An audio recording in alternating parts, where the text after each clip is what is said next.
A Russian man claiming to hold top-level secrets about Russian advanced bombers has just turned up at the US southern border, seeking asylum. The man claims to have been an engineer at a production facility over in the city of Kazan, and he says that he possesses top-secret information about the White Swan Tu-160, which is the most advanced bomber in the Russian arsenal. US border officials, they interviewed the man, and they determined that his story was in fact credible and eventually passed him off to the FBI, who are still in the process of interrogating him right now. However, analysts have pointed out that the fact that the story was even leaked to the public is an indication that perhaps the American government is encouraging other Russians who also hold top-level secrets to also escape to America. And if you thought that was interesting, well then you should click on that button below this video and check out Epic TV, one of the best no-censorship video platforms on the internet.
The committee will come to order without objection. The gentleman from Georgia, Mike Collins, is authorized to participate in the hearings and ask questions.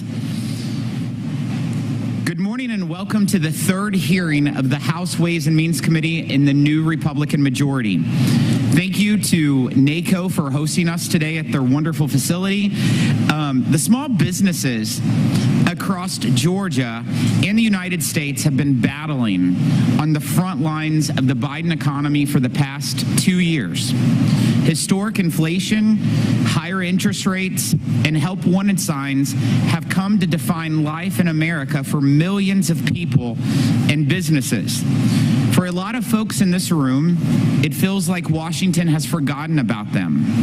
We need to prioritize the families, the farmers, and small businesses who build, feed, fuel, and power our nation. Since President Biden took office, the average American household has lost $10,000 due to higher prices on everything from food to gas to clothes. Real wages are down 3.5%. And for working class families, it means choosing between gas in your car and food on your table. Here in Georgia, gas prices alone have increased by over 50%, rising from just $2.16 in January of 2021 to over $3.38 today. 64% of Americans are now living paycheck to paycheck. For a record 24 straight months, inflation-adjusted wages are down. Labor force participation still has not caught up to where it was before the pandemic. High interest rates are making it harder for small businesses to expand, invest, and create jobs. President Biden's proposed $4.7 trillion in new taxes is not the solution. Welfare for the wealthy and job-killing green energy regulations are not the solution either. The best investment Congress can make is in the American worker and small businesses. And that is where we are focused today.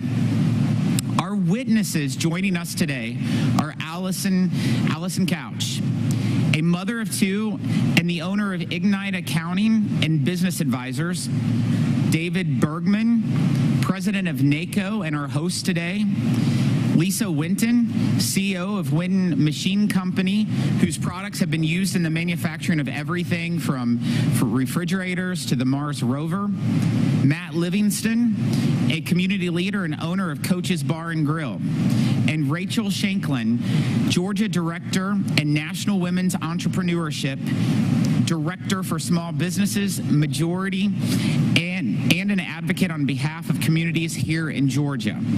These individuals know firsthand the problems America is facing, and more importantly, can help us find solutions. We have seen here in Georgia how good policies deliver good paying jobs.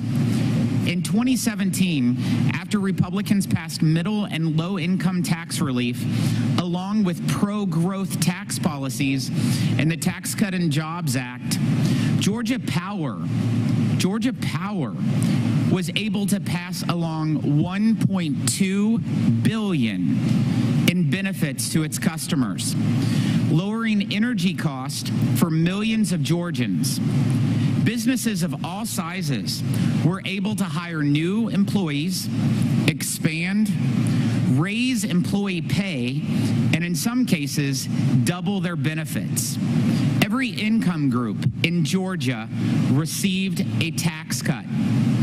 Every income group in this state received a tax cut because of the 2017 Tax Cut and Jobs Act, with your average family of four saving at least $2,000. Now, some of the very provisions of that law, which help the businesses in front of us today expand and invest, hire, and grow, are facing the threat of expiration. Letting that happen would make the current pain of the Biden economy for workers and families, small businesses, that much more worse. These field hearings are meant to be as inclusive for everyone who wants to participate. For those of you who are not formal witnesses, this committee wants to hear from you about what we can do to make life easier for families and businesses like yours. We've provided a notebook for everyone in the audience that will be inserted into the record for this hearing. We ask that you share your insights, and that will be passed around throughout the hearing. And I want to thank you all for being here today, and especially thanks to our witnesses for taking time out of your busy schedule, time away from your family, to be here today to share for the American people and to the members of this Congress. I'm pleased to recognize the gentle lady from Washington State, Ms. Del Bene, for her opening statement. Thank you, Mr. Chairman, and thank you to Representative Ferguson for hosting us in your district today. It's great to be in Georgia to discuss how we continue to help families, small businesses, and our overall economy. We know that the best way to strengthen and grow our economy is to grow the middle class. And that's what Democrats on this committee and in the House did last Congress. We were faced with a dire economic situation from the pandemic, and we successfully created jobs and worked to tackle inflation. Ways and Means Democrats made historic investments in creating more domestic manufacturing, lowering health care and energy costs, and increasing opportunities for small business owners. Right here in Georgia, millions of working families are currently eligible for the Inflation Reduction Act's rebates for energy-efficient appliances, lowering their energy bills and putting money back in their pockets. I'm a strong supporter of the child tax credit, a proven tool that lifts children out of poverty and grows the middle class. The American Rescue Plan included a one-year expansion of the child tax credit. 2.1 million children received the enhanced child tax credit, totaling over $3.26 billion in their parents' pockets. That meant it was easier for them to put healthy food on the table, keep a roof over their families' heads, and pay their bills. In just a few months, this program helped cut childhood poverty nearly in half. Name another program that's had this kind of impact so quickly. I've talked to countless parents about the child tax credit, and many tell me it's simply provided economic stability and more than a little bit of a peace of mind. As a mother, I understand how much this means when you're raising a child. The impact of Democrats' economic plan is in the data. 236,000 jobs were created in March. 236,000 jobs were created in March. Over 12 million jobs have been created over the past 2 years. The unemployment rate is down to 3.5%. Real GDP increased at an annual rate of 2.6% in the fourth quarter of 2022 and 3.2% in the third quarter. But all that work is now under threat by House Republicans. Let me be clear, the greatest threat to economic security of Georgians and families across the South right now is Republicans' extreme policies. This week, Speaker McCarthy finally unveiled his so-called plan to raise the debt ceiling. This bill would kill thousands of jobs, gut programs families rely on, accelerate the climate crisis, and undo much of the progress over the last 2 years. Meanwhile, President Biden's plan would make the investments we need in our future while cutting the deficit by nearly $3 trillion over the next decade. The right way to avoid a default is to pass a clean debt ceiling increase. My colleagues and I are open to finding a bipartisan path forward on funding the government and lowering the deficit. But we've also been clear, and we can't have these discussions if Republicans are going to hold our economy hostage. There is a bipartisan path forward on growing our economy and on growing the middle class. Something that's been one of my top priorities that I think Democrats and Republicans alike are supportive of is increasing the availability of affordable housing. The lack of affordable housing is a problem that I consistently hear about as I travel across the country. Over 17 million households are spending more than half of their income on rent. That's not sustainable when they're paying other bills, when they have other bills to pay like groceries or utilities and health care. We have a proven effective tool in the low-income housing tax credit. or LIHTC. LIHTC is our country's most successful affordable housing program and has created over 3.5 million affordable homes since its creation.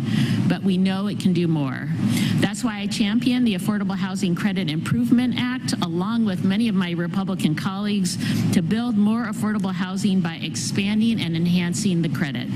My bipartisan bicameral bill has had over 207 co-sponsors last Congress, many who are members of this committee. It would create an estimated 2 million more affordable homes over the next decade. Nearly 152,000 of them would be right here in Georgia. That's the kind of bipartisan issue Americans want to see us address. So thank you again, Mr. Chairman, for holding this hearing. I look forward to our discussion, and I yield back. Thank you, Ms. Del Bene. I'm pleased to recognize the gentleman from Georgia, from the great state of Georgia, Mr. Dr. Ferguson. Thank you, Mr. Chairman, and thanks to all of our witnesses for being here today. I also want to thank David Bergman especially for hosting us here at NACO. And I saw Mayor Kim Leonard earlier. Mayor, thank you for welcoming us to your city. Georgia is a special place, and this community is a special community within a great state. And one of the things that I have found as being not only a lifelong resident here, but a member of Congress, is that this area has a way of overcoming what Washington puts in its way. We've seen time and time again policies that come from D.C. that impact our small business community, impact our agriculture community, impact our manufacturing facilities, and they hurt Georgians. One of the things that I hope that will happen today is that we will hear very candid testimony from the impacts on your businesses and your employees' lives and what the future holds for you with the policies that have been passed. I'm going to start with a very large company that's in this area, and that is Kia Motors. This area, the state of Georgia, has made billions of dollars of investments in new automotive manufacturing, electric vehicles, and the batteries to go with them. And yet the policies from this administration are going to destroy the very jobs that they claim that they're going to be promoting with a tax incentive for for electric vehicles that is very perverse. And it hurts manufacturers that are in this state and in this region. But more importantly, when you start to hurt the larger manufacturers in this area, it trickles down to the small businesses.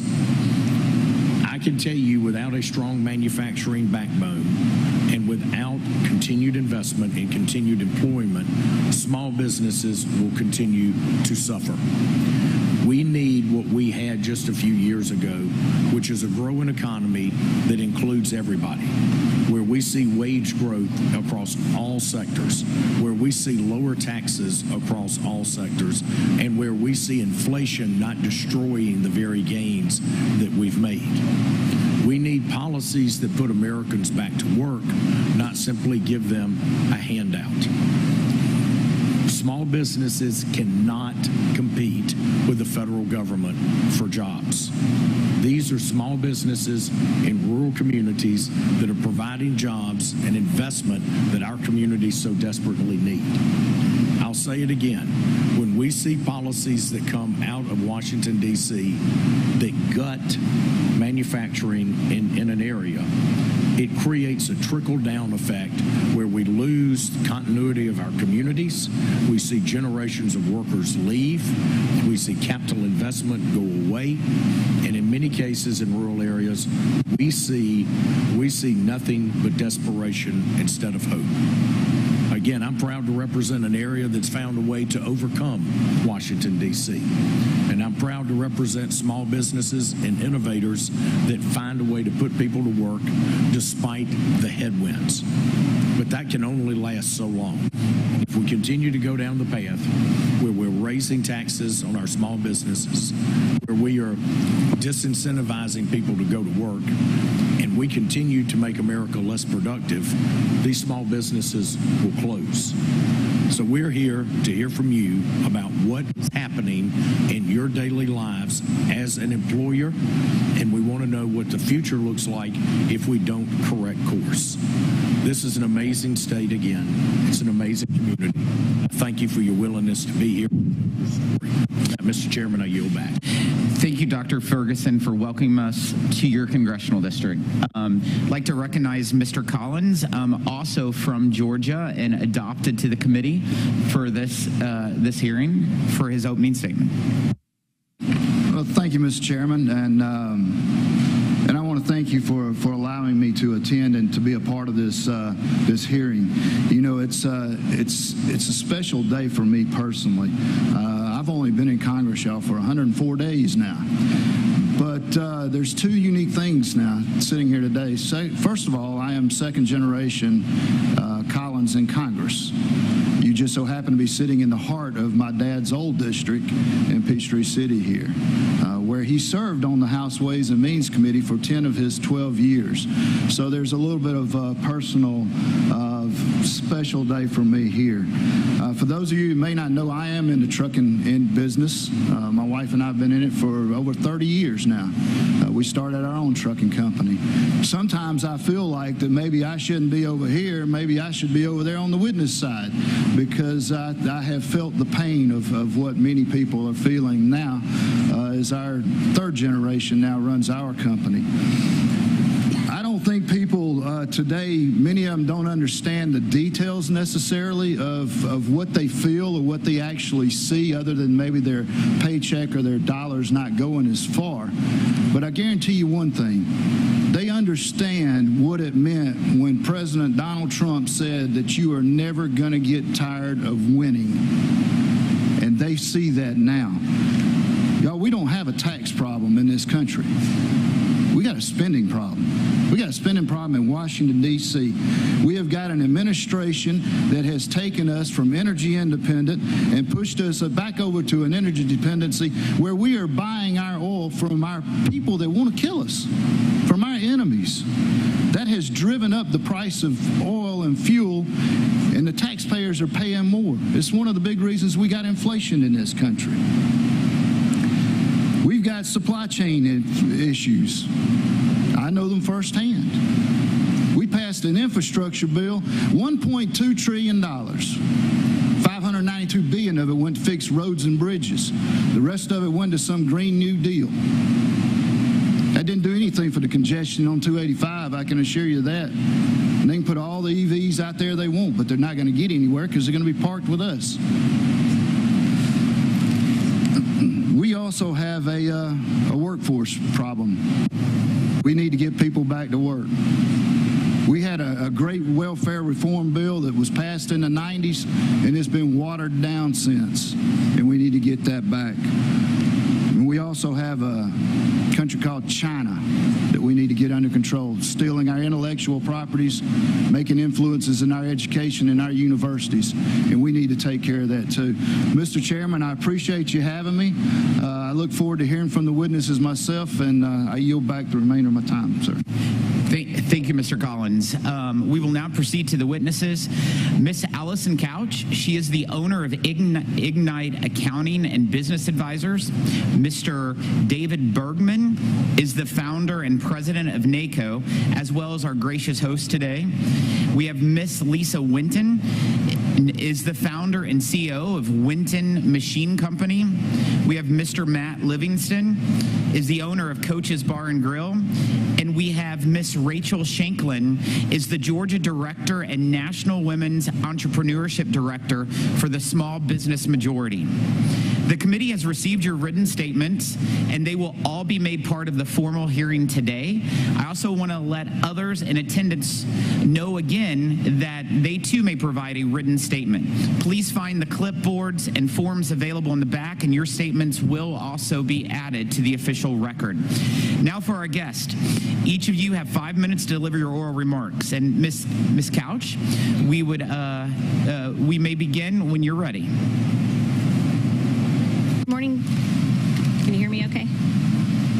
Okay. Good morning, Chairman Smith and members of the Ways and Means Committee. Okay.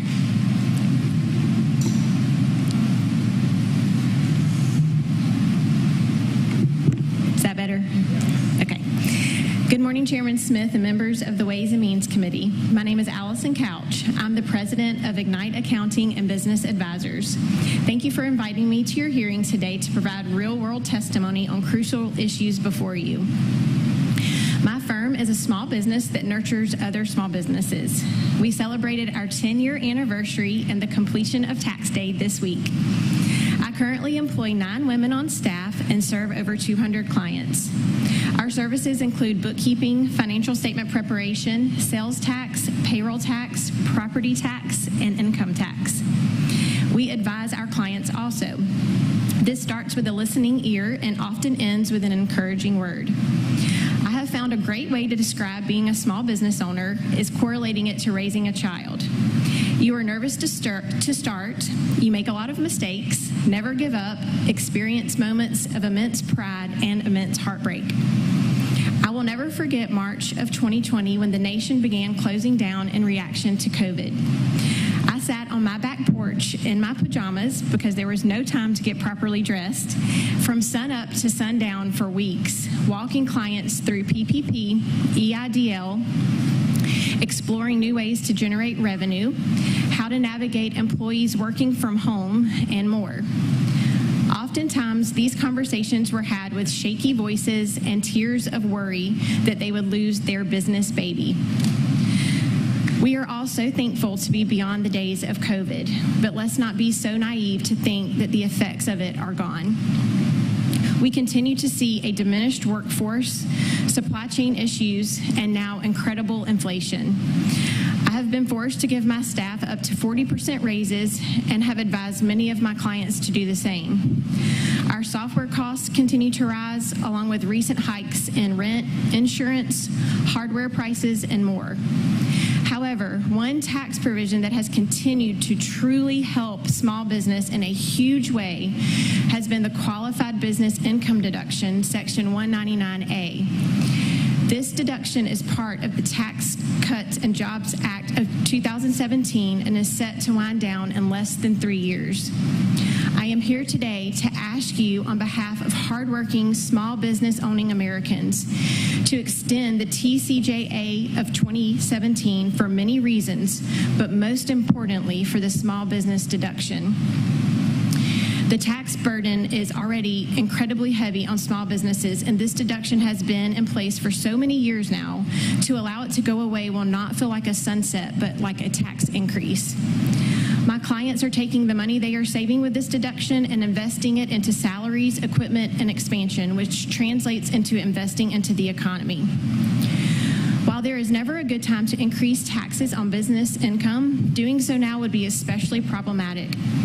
The proposal to add a 5% surtax on business income does not close a loophole, but it would limit the ability of small businesses to invest in their employees and in their operations. Business income is different from business owner's income. While it is reported on the owner's individual Form 1040, that income does not go into their pocket. It is plowed back into the business for investment in employees, working capital, and rainy day funds, which may be crucial if the economy slips into a recession. They will not be able to do this if the money is sucked up by a taxing authority. In mentioning taxing authorities, I would like to make you aware of some issues occurring with the ultimate taxing authority for our nation, and that is the Internal Revenue Service. Frustration from clients in paying taxes is real and prevalent. However, frustration from not being able to make contact with the imposer of the tax is difficult to keep at bay for us taxpayer preparers. The IRS continues to close their phone lines, have extensive wait times, and long backlogs. To add insult to injury, the idea of funding this agency with $80 billion additional dollars to perform audits, which add to all of their existing problems before the current backlogs are cleared out and current calls are handled in a timely manner, is preposterous. I am here today to ask you to not additionally fund the IRS with $80 billion to predominantly be earmarked for audits and increased enforcement. Another item I would like to have reviewed by you is the $600 threshold the IRS imposes on small business owners for reporting subcontract labor on a 1099 NEC form. This threshold has not been changed since the 1970s. The burden of this reporting requirement places on small business owners is great. The amount, at a minimum, should have a one-time adjustment for inflation for all of the years in which it has never been adjusted, and then it should be adjusted annually. The IRS adjusts tax brackets, credit limits, mileage rates, and exclusion amounts every year. This hasn't been adjusted in at least 25 years. The forthcoming expansion of Form 1099-K reporting doubles down on this low threshold and could further complicate tax preparation, requiring more reconciliation of paperwork. I am here today to ask you to review this issue and consider an adjustment. Thank you for your time and engagement today. Please know that you hold the power to help us. We need your representation now more than ever. Thank you, Mrs. Couch. Mr. Bergman, you're recognized. Good morning. My name is David Bergman. I'm the president and owner of NACO, and we'd like to welcome Chairman Smith, Ranking Member Del Bene, the committee and your staffs, and our very own Representative Drew Ferguson and his staff. I also want to recognize the NACO team who made this event happen. Back in 1999, my wife and I were at a crossroads. Together with our 3-year-old son, we had recently built a home and moved here to Peachtree City, but then I was told my job was going away. We were happy here, so rather than move again, we made a plan to start this business. Starting on our kitchen table, we had no customers. To pay the bills, I found a new job, and while I slowly built this business, I commuted up to 5 hours a day. I've earned a lot of vacation days to build business relationships. My wife stayed home to build the family and mind the store. After 5 years, I could finally work full-time for myself, and we've never looked back. In 2006, we hired our first full-time employee who's still with us. Our team now has 45 fantastic people, and they have good pay, good benefits, and flexible work schedules. The 3-year-old son is now NACO's materials scientist. Today, we are a major worldwide supplier of products used to safely control electrical power.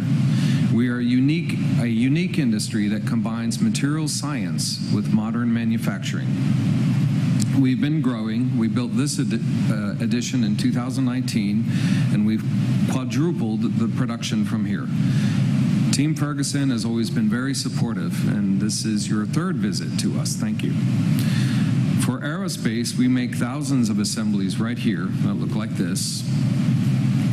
Using these parts, our aerospace customers make switches, relays, and circuit breakers. Sophisticated devices that look like this are used throughout the airplane, from the cockpit to the flight controls. When this committee flies home, you're going to be surrounded by our parts. In our transportation segment, we make thousands of sub-assemblies behind that wall that look like this. Our customer then produces vital relays that look like this. These relays control train signaling, control traffic, and grade crossings. So the next time you're waiting for a train, think of us.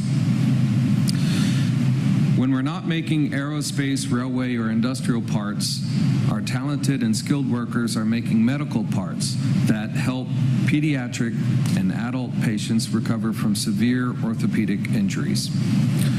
Now on to policy topics. The 2018 China tariffs didn't impact us directly, but we saw that they did trigger a ramp-up of materials costs that's now fueled by geopolitical problems, trade policies, and supply chain shortages. Our costs are up over 20%. I feel today's main inflation driver is workforce shortages. Mineral reports show there's plenty of raw material available, but from industrial capacity to logistics to workforce, everything seems in short supply. For a business our size, we have an unusually ambitious R&D program. For me, it's important to leverage our position and be an innovator. We're working with the Department of Energy, national labs, and Georgia's own universities to make important, game-changing breakthroughs in the materials used in our products. As I paid my taxes this week, I was stunned to learn that the revised R&D tax credit no longer made sense for us. Restoring the tax treatment of R&D expenses would help us and would help thousands of other U.S. innovators. I'm glad to see the committee is interested in the Tax Cuts and Jobs Act. Every piece of job-creating equipment in this room was purchased taking advantage of accelerated depreciation. Industrial customers won't order from you unless you already have the existing capacity and machinery. So growing manufacturers like us take a gamble, and we buy these machines in the hopes that the business will come. After we pay for them, then there's installation, training, and workforce development. Getting up to full speed can take months or even years, and meanwhile, we carry the cost of the equipment and the skilled labor. The great thing about Section 179 was it offset some of that early risk. Lastly, I want to point out that this building and this business would not exist if not for the GSP trade program. For 20 years, GSP eliminated tariffs on components from India. We used those savings to build export programs, to build this operation and hold off Chinese competition. However, since GSP ended, we now pay over $150,000 a year extra that we used to be reinvesting into this business. Since 2019, that's equal to about 4 or 5 of these machines. Worse still, the European Union kept their GSP program in place, so we've lost exports to Europe. Our export sales have fallen from 33% of total revenue down to under 20%. For many U.S. manufacturers like me, GSP is a big help to our global competitiveness. When GSP is renewed, including India, I can guarantee you help many U.S. companies grow and invest. I'm out of time. Thank you. Thank you for your service to America. Thank you, Mr. Bergman. Ms. Winden, you're recognized for your opening statement. Chairman Smith, Ranking Member Delbene, and distinguished members of the committee, thank you for holding today's hearing on the state of the American economy. My name is Lisa Winton, and I am the CEO of Winton Machine Company. We are one of nearly 244,000 small manufacturers in America. My company designs, builds, and markets factory automation equipment that focuses on tubular components and coaxial cable assemblies. Our products touch the vast majority of households worldwide and have a growing impact on defense-related electronics. Our solutions are in everything from refrigerators to the Mars rover to the Iron Dome weapons system that is used to protect Israel.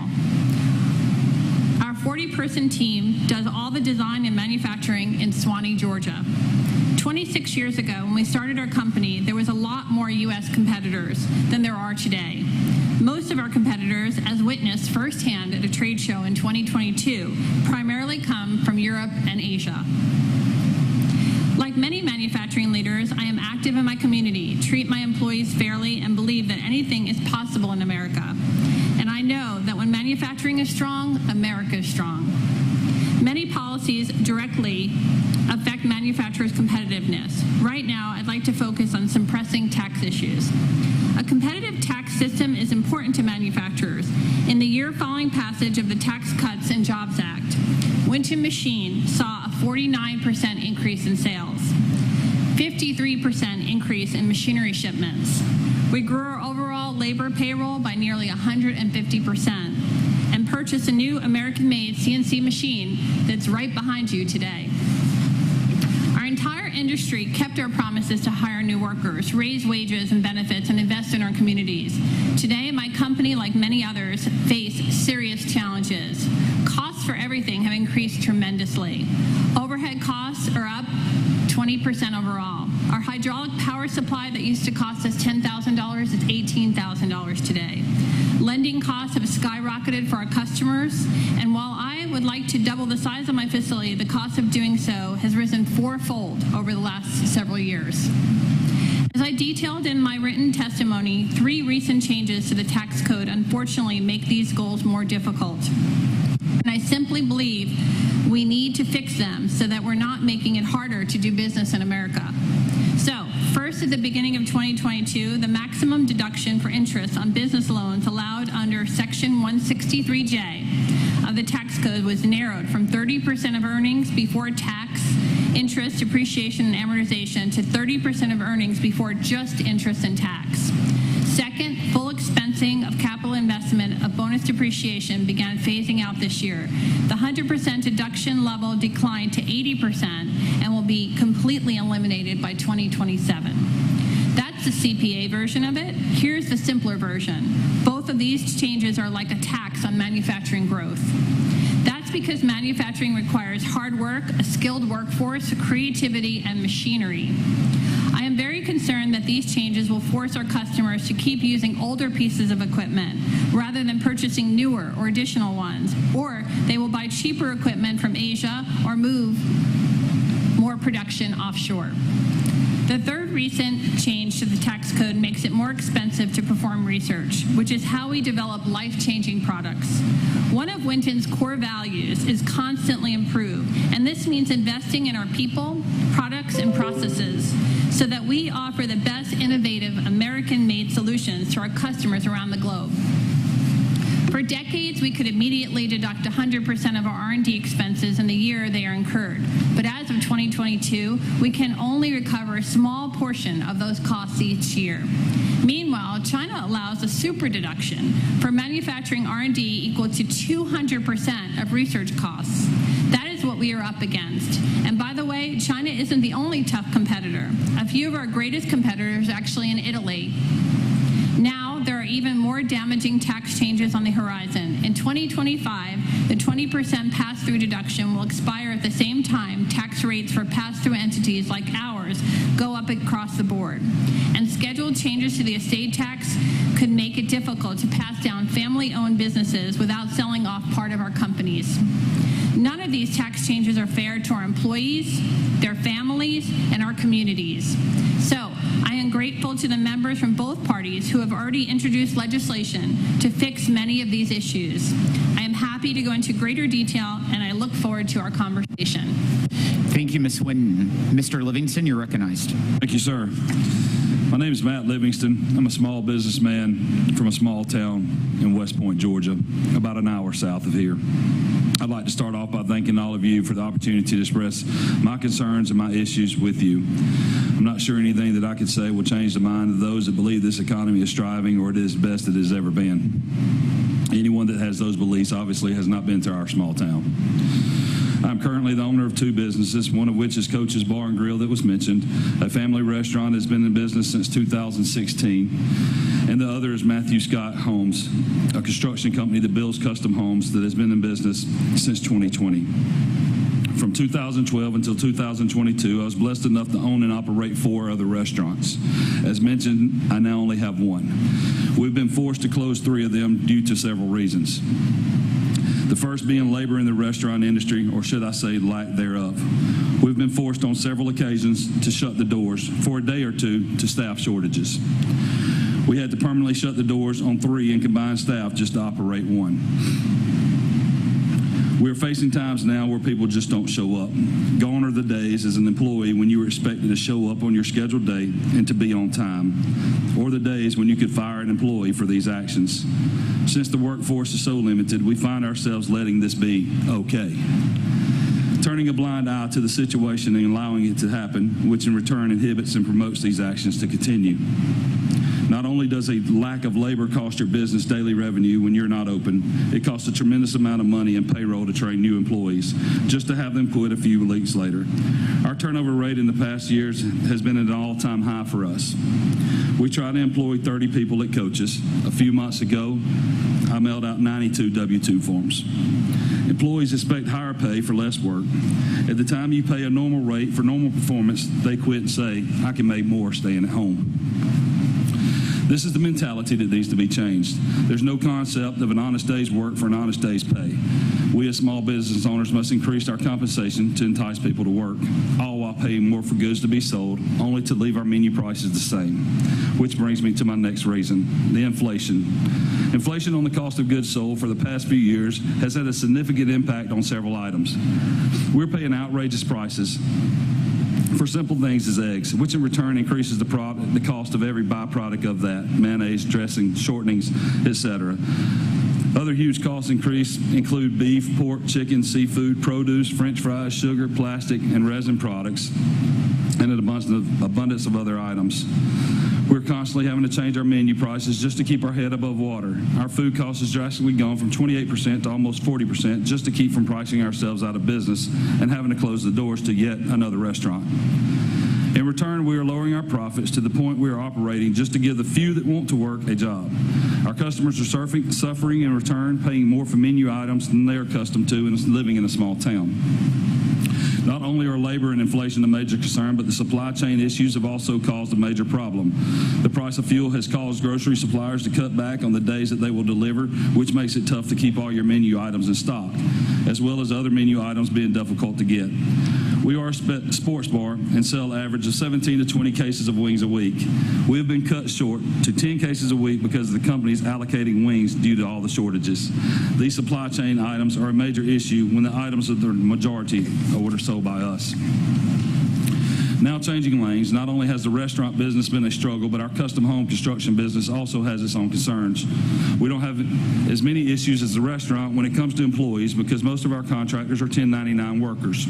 However, our contractors face staff shortages, which in return hurts us from being able to get jobs completed on time. Our main issues are inflation on materials and driving the rise of interest rates and causing fewer approved or interested buyers. The higher rates are pricing people out of current markets and causing higher mortgages. For every 0.5% rise in interest rates, home buyers' buying power drops 5%. So a homeowner that was approved for an average of $350,000 home and the interest rate goes up just 0.5%, their buying power dropped to $17,500. That may not seem much, but it hurts us in our cost-plus contracts. This scenario alone would shorten our profits by $3,500. We average 2 contracts a month, so annually we are talking $84,000 on just 0.5%. The supply chain issues in the construction world would have caused a significant amount of loss as well. Suppliers are having the same problems getting employees to load materials, drivers to deliver materials, and the cost of fuel for limiting them to only 1 day a week for delivery. We're having issues getting windows, doors, concrete, drywall supplies, electrical boxes, and especially meter cans. Simple thing is meter cans are 6 months to a year out, making it difficult to get permanent power turned on at these homes. In conclusion, we all face many challenges in a day's time, no matter what business we were in. We as Americans face a situation that has caused our cost of living to go up and our chance of living to go down. I can only pray that this will be short-lived and we can give our children an opportunity to be proud to be an American as we once all were. Thank you for allowing me this opportunity. God bless America. Thank you, Mr. Livingston. Ms. Shanklin, you're recognized. Can you all hear me? Okay. Dear Chairman Smith, Ranking Member DelBene, and members of the committee, my name is Rachel Shanklin, and I am the Georgia Director and National Women's Entrepreneurship Director for Small Business Majority, a national small business organization that empowers America's diverse entrepreneurs to build a thriving and equitable economy.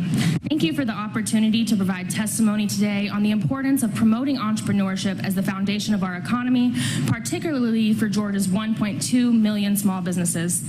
It's no secret that small businesses have had a tumultuous experience over the last 3 years. The pandemic has underscored how the government can play a role in supporting the small business ecosystem.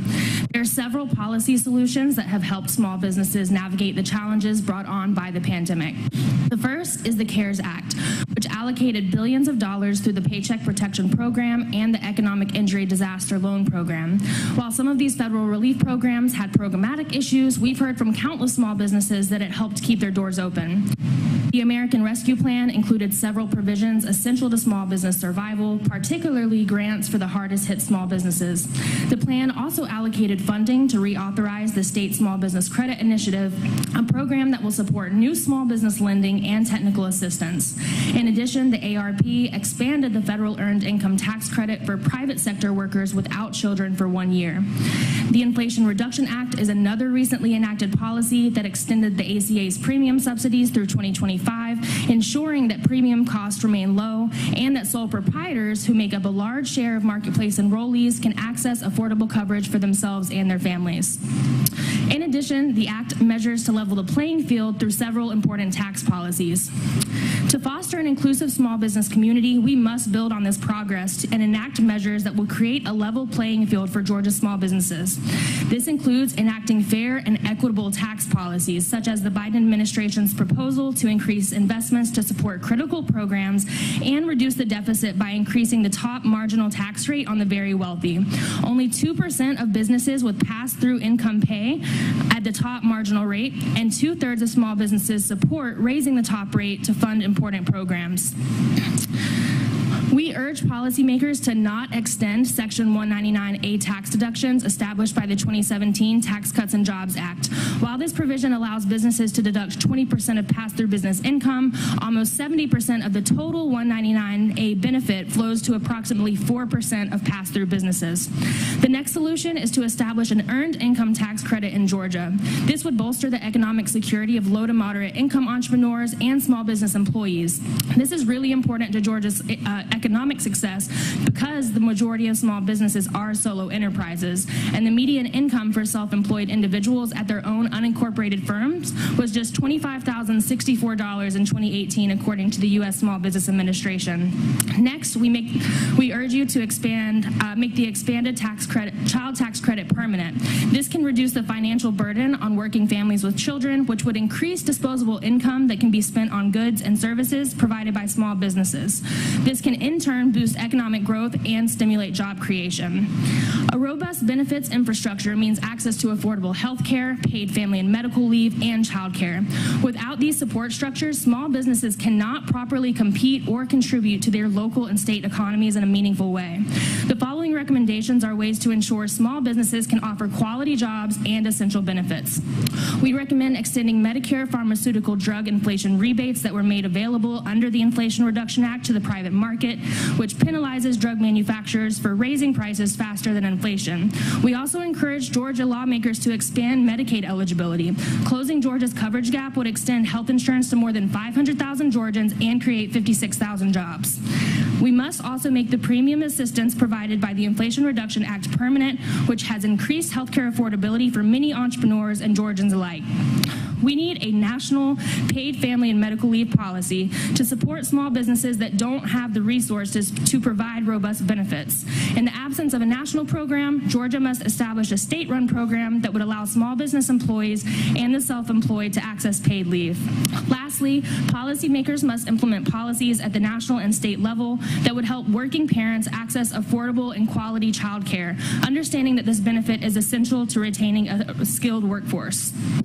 In closing, small businesses need a modernized and robust benefits infrastructure that promotes wealth creation, financial security, and quality jobs. These policies are clear examples of programs that are essential to supporting small businesses and helping compete with larger businesses.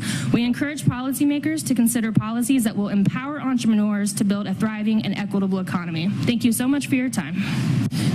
Thank you, Ms. Shanklin. Thank all the witnesses, and now we'll proceed to question and answers. First off, extreme policies definitely affects all working class families, small businesses, and farmers. Some of the extreme policies that our counterparts, the Democrats, have proposed include Medicare for all. Medicare for all would bankrupt Medicare as we know it. It would cost $32 trillion. And to put that into numbers that normal Americans might be able to understand what $32 trillion is if you spent $43 million a day since Jesus Christ was born. That's $32 trillion, and that's a proposal that the House Democrats have to bankrupt Medicare for Social Securities. Those extreme policies are the policies that hurt working class Americans. The Green New Deal would end farming as we know it. That costs $90 trillion, according to economists. For everyday American, that is spending $121 million every day since Jesus Christ was born. Those are extreme policies. Those are the policies that will bankrupt this nation. Those are the policies that will hurt working class families, small businesses, and farmers. And those are the policies that myself, as chairman of this committee, will never allow to happen. I will also say that $3 trillion in tax increases on small businesses is supported by the other side by expiration of the Tax Cut and Jobs Act. Several of you testified about how beneficial they will be. If they expire, it will increase your taxes $3 trillion. So I appreciate the testimony. And also, we don't support defunding the police. Last year was the first year when U.S. businesses faced limitations in the amount of research and development cost they could deduct. It was also the first year where business interest deductions were more strictly limited. Tax reform's 100% expensing provision was a major issue of investment and growth. Unfortunately, starting this year, that expensing provision will begin phasing out. As we look to strengthen our supply chains and compete with China, I'm interested in how these provisions have affected your businesses. Can each of you please explain how R&D expensing, interest deductibility, or 100% expensing have impacted your operations? And would there be any detriment to your business if these provisions were not addressed by Congress? Ms. Couch, we'll begin with you. Thank you. I'm going to touch on R&D amortization and how that has affected my business. I was developing an app that would help my clients and had to seek out an investor to fund that the R&D regarding the research and development that went along with the app. And he was willing to do the investment because he was able to take the expense immediately against income and other businesses that he owned. And so I believe that amortization really limits investors to invest in companies and startups and research and development on technological innovation. And I believe R&D amortization really hurts innovation and entrepreneurship overall for our country. Thank you. Ms. Couch, you also raised in your testimony, number 3, I believe, was in regards to the 1099-A, and you said that that limit of $600 has been around since 1970s. I'm not sure the exact year, but there's been no changes from 1970s. Correct. So the 1099 NEC right now, which is issued to subcontractors for their work, that began at $600 minimum threshold, and that still holds true today, and that needs to be raised. Thank you. Mr. Bergman, how about R&D or expensing or interest deductibility? How would that affect you all? Sure. Well, research and development is risky. When we conduct a research project, we do not know the outcome. It could be beneficial, it could yield, something that adds value, or it could be like setting fire to the money you invested. You just don't know. That's why they call it research. So, knowing that we can at least expense 100% of these dollars gives me some mitigation of the risk against my taxes. And for capital equipment, for purchasing capital equipment, of course, it's less risky, but there's still some risk. I mean, if you want to expand into something like robotics, well, it's a trial and error process, and you have no guarantee that that machine is going to be fully productive the time you turn it on. So being able to take some of that risk away in the first year as accelerated depreciation is an enabler of taking that kind of risk to grow. Ms. Winton. I could talk a long time about this, so I'll try to be as concise as possible. Starting with interest, I really appreciate the fact as a small company that I can purchase equipment and I can expense it because of the size of a company that I have. However, we have to talk about supply chain. I am just one cog in the wheel, and my customers are anywhere from a small mom and pop operation all the way to a multinational corporation. And so when you're talking R&D and you're talking interest expensing, I'm building capital equipment.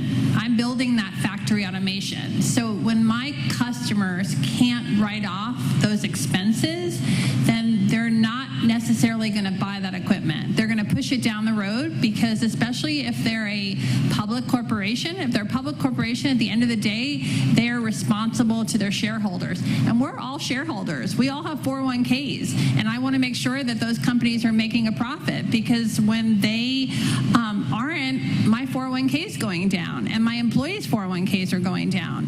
But at the same time, I need them to invest in that capital equipment so that they have state-of-the-art facilities. If any of you have ever gone to Mexico, you've gone to our borders, you've gone to other countries, those factories are all state-of-the-art. They're all factory automation. They're all equipped with robotics. It's not just here in the U.S. It's everywhere. So if we don't invest here in our R&D and our innovation, that's what sets us apart. That's what makes us America. And so companies have to have those incentives in order to buy that equipment and to invest in research and development. Mr. Livingston. Thank you, sir. Being a small restaurant owner and construction worker as I am, really don't have a whole lot of research and development that goes into our business. Along with that, any amount of our stuff that's taxed and that we pay as a small business, being small business owners, employ 50% of the American workforce, as we all are. Two out of three of new jobs in the last 25 years have been given by small business owners, which in returns, an increase on that would include pay cuts, price increases for our customers, and fewer growth opportunities for me as an owner. So with these guys that are talking the research and development ideas and all that, I am a firm believer in that needs to be part of our community. And like Mr. Ferguson said, Kia manufacturers there from our area. If those items don't go into effect and those type of businesses can't put forth effort in the research and development side of it to be able to grow more, then going back to small owners like me would hurt us. Losing community or losing manufacturing businesses and large scale items like that dwindle down to hurt us. So if they can't put in what they need to be able to prosper and grow, it trickles down to somebody as small as me in a town my size. Mr. Livingston, I know that you're a small business owner. You have one restaurant, is what you testified. You used to have a couple. Is your restaurant, is it a pass-through or a subchapter S or an LLC, or is it a C Corp? It's an LLC. LLC. Yes, sir. So being an LLC, 199A, which was testified by Ms. Couch and a few others, is a huge tax incentive that expires in 2025 that would drastically affect your business, because let's say your competitor may be McDonald's and it may be incorporated as a C corporation and their tax rate would be 21%, but yours would be 39% if that expires. And I know restaurant owners have such a difficulty time and they have such small margins. I hear that all the time from the gentleman from Oklahoma, since he's a restaurant owner himself, or used to be. So would you say that 199A would be devastating if it expired for your small business? Absolutely, for sure. Anything that's going to increase where we are, like you mentioned, our margin is so thin, and even now we're having, with just cost of goods going up so high, and being able to stay afloat and having to drop our menu prices, our profitability has dropped drastically. So anything that comes through that charges us more is devastating. But that provision would benefit all the C Corporation restaurants. 100%. If it expired, because then you would be out of business and they would have more business. So helping big business is not what we need to do in tax policy. Ms. Shanklin, do you have words on those three different items: interest deductibility, 100% expensing, and R&D? So on the first two, I'll recuse myself, just not being a small business owner myself, but I will just say that our stance is that 199A tax provision helps the wealthy and should be targeted to the smallest businesses that are low to moderate income. Ms. Shanklin, do you have suggestions of policies that would help make 199A better targeted towards small businesses? I mean, when we think about low to moderate income entrepreneurs, which really are the folks in our network, we have about 85,000 small businesses nationally in our network. Majority of those have less than 10 employees or are solo entrepreneurs. So the way that we think about it, is looking at the earned income tax credit and the child tax credit, putting money back in the pockets so those can be allocated to spurring local economies. But I can definitely send some more information to the committee once I get back to the office. I definitely would appreciate any suggestions. I don't know of a restaurant in this country that it has only 10 employees or less. And Mr. Livingston, how many employees do you have at your one restaurant? Right now, 30. 30. I would consider you a small business, and you should have the protections of 199A. So just a 10-member cap may not necessarily be a good definition of small business, but we need to figure it out to make sure that we don't lose that provision and that it best serves small businesses, and our tax code does not benefit multinational corporations who are taxed at 21%, and you're going to be taxed at 39%. With that, I would like to recognize Ms. Del Bene for questions. Thank you, Mr. Chairman. First, I want to thank folks for highlighting the R&D amortization issue that was created by the Tax Cuts and Jobs Act. I'm supportive of making a fix so that businesses can immediately deduct their R&D expenses. Actually, Democrats passed that fix out of the House in the Build Back Better legislation, and we introduced bipartisan legislation actually this week to fix that issue.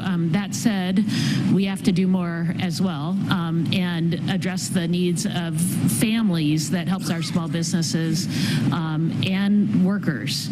We've seen the incredible impact of the expanded child tax credit. It cut child poverty in half the year it was implemented. When Republicans passed the $2 trillion tax bill, the Tax Cuts and Jobs Act, they prioritized tax cuts for very wealthy individuals and for large corporations. And working families were left behind.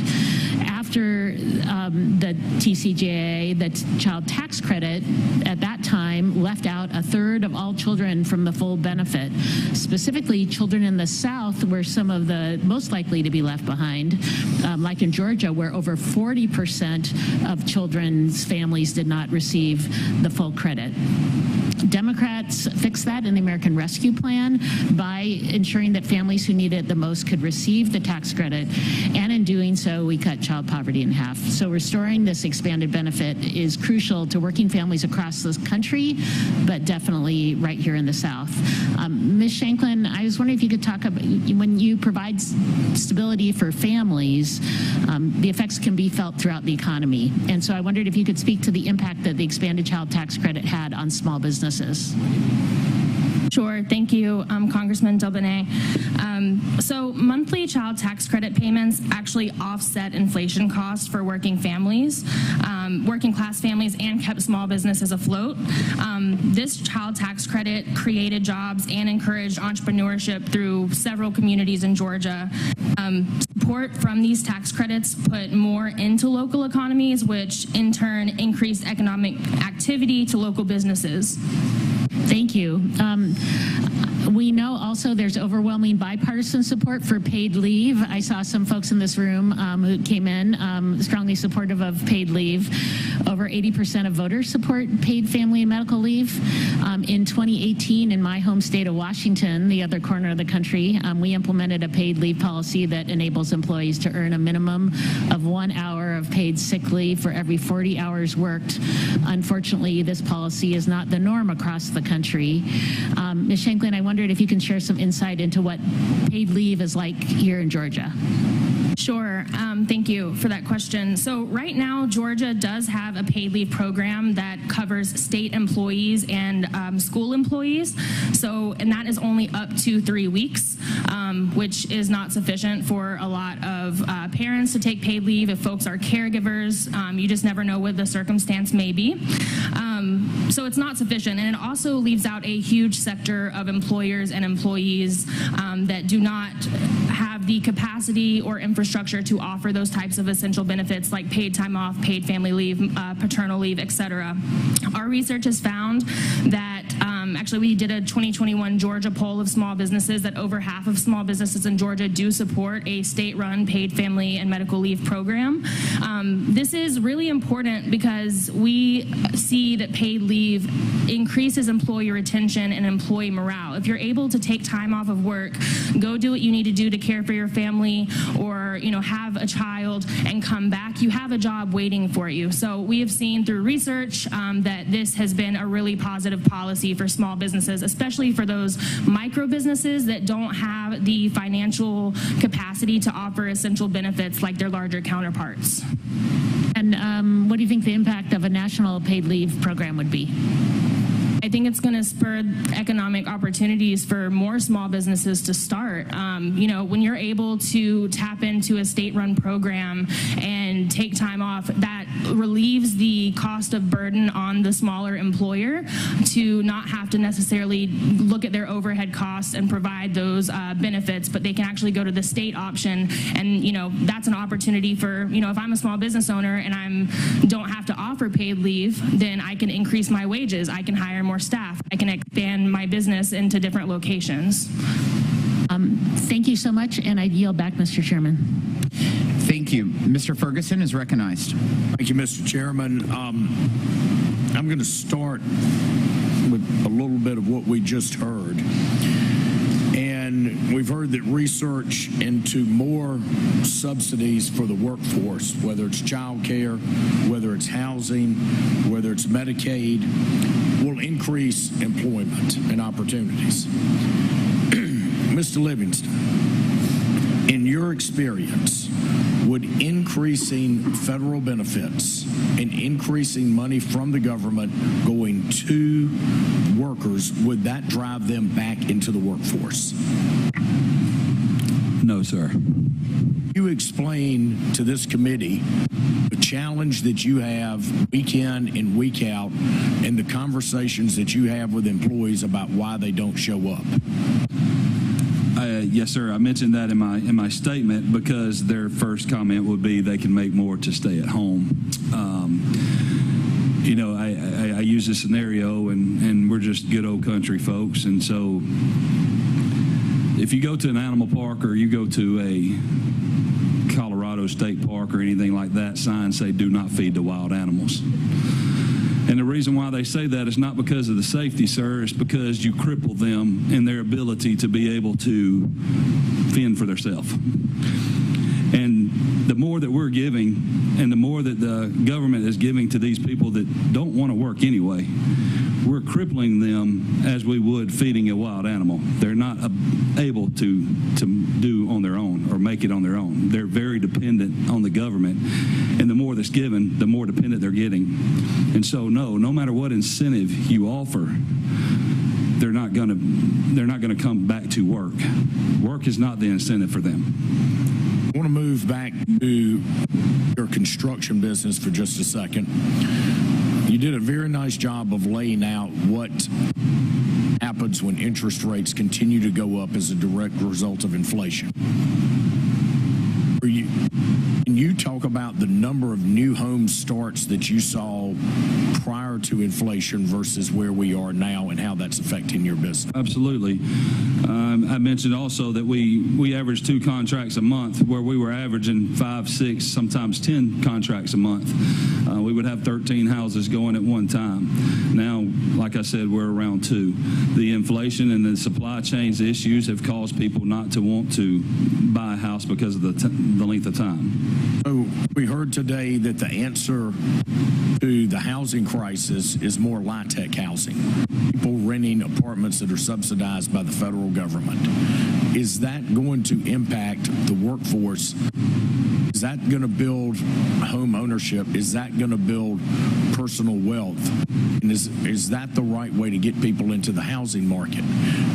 I worry deeply about the younger generation being able to even afford a house for the first time at the way inflation is driving the cost now.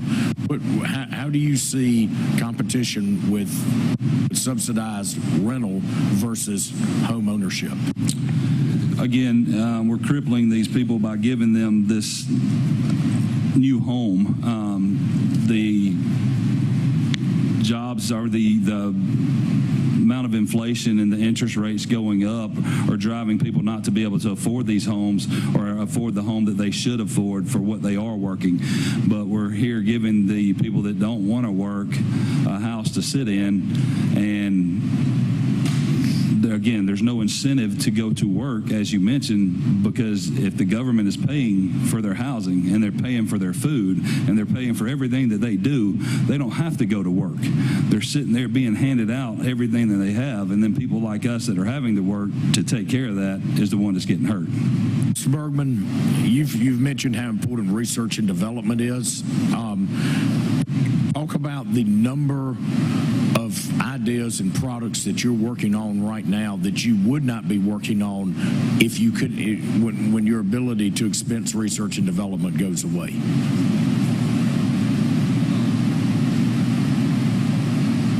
Well, right now, our research and development program is driving about 40% of my time, and scientists behind me, and 2 of them actually in the room with me, and many of our engineers.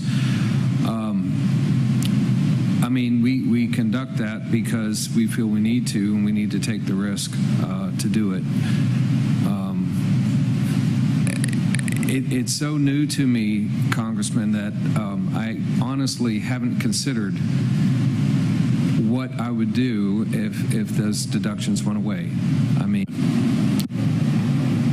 Thank you, Mr. Bergman. Mr. Chairman, yield back. Thank you, Mr. Ferguson. Just like to remind all of the members of the committee and also the witnesses, just to speak really close to the microphone so we can definitely try to hear as much as possible.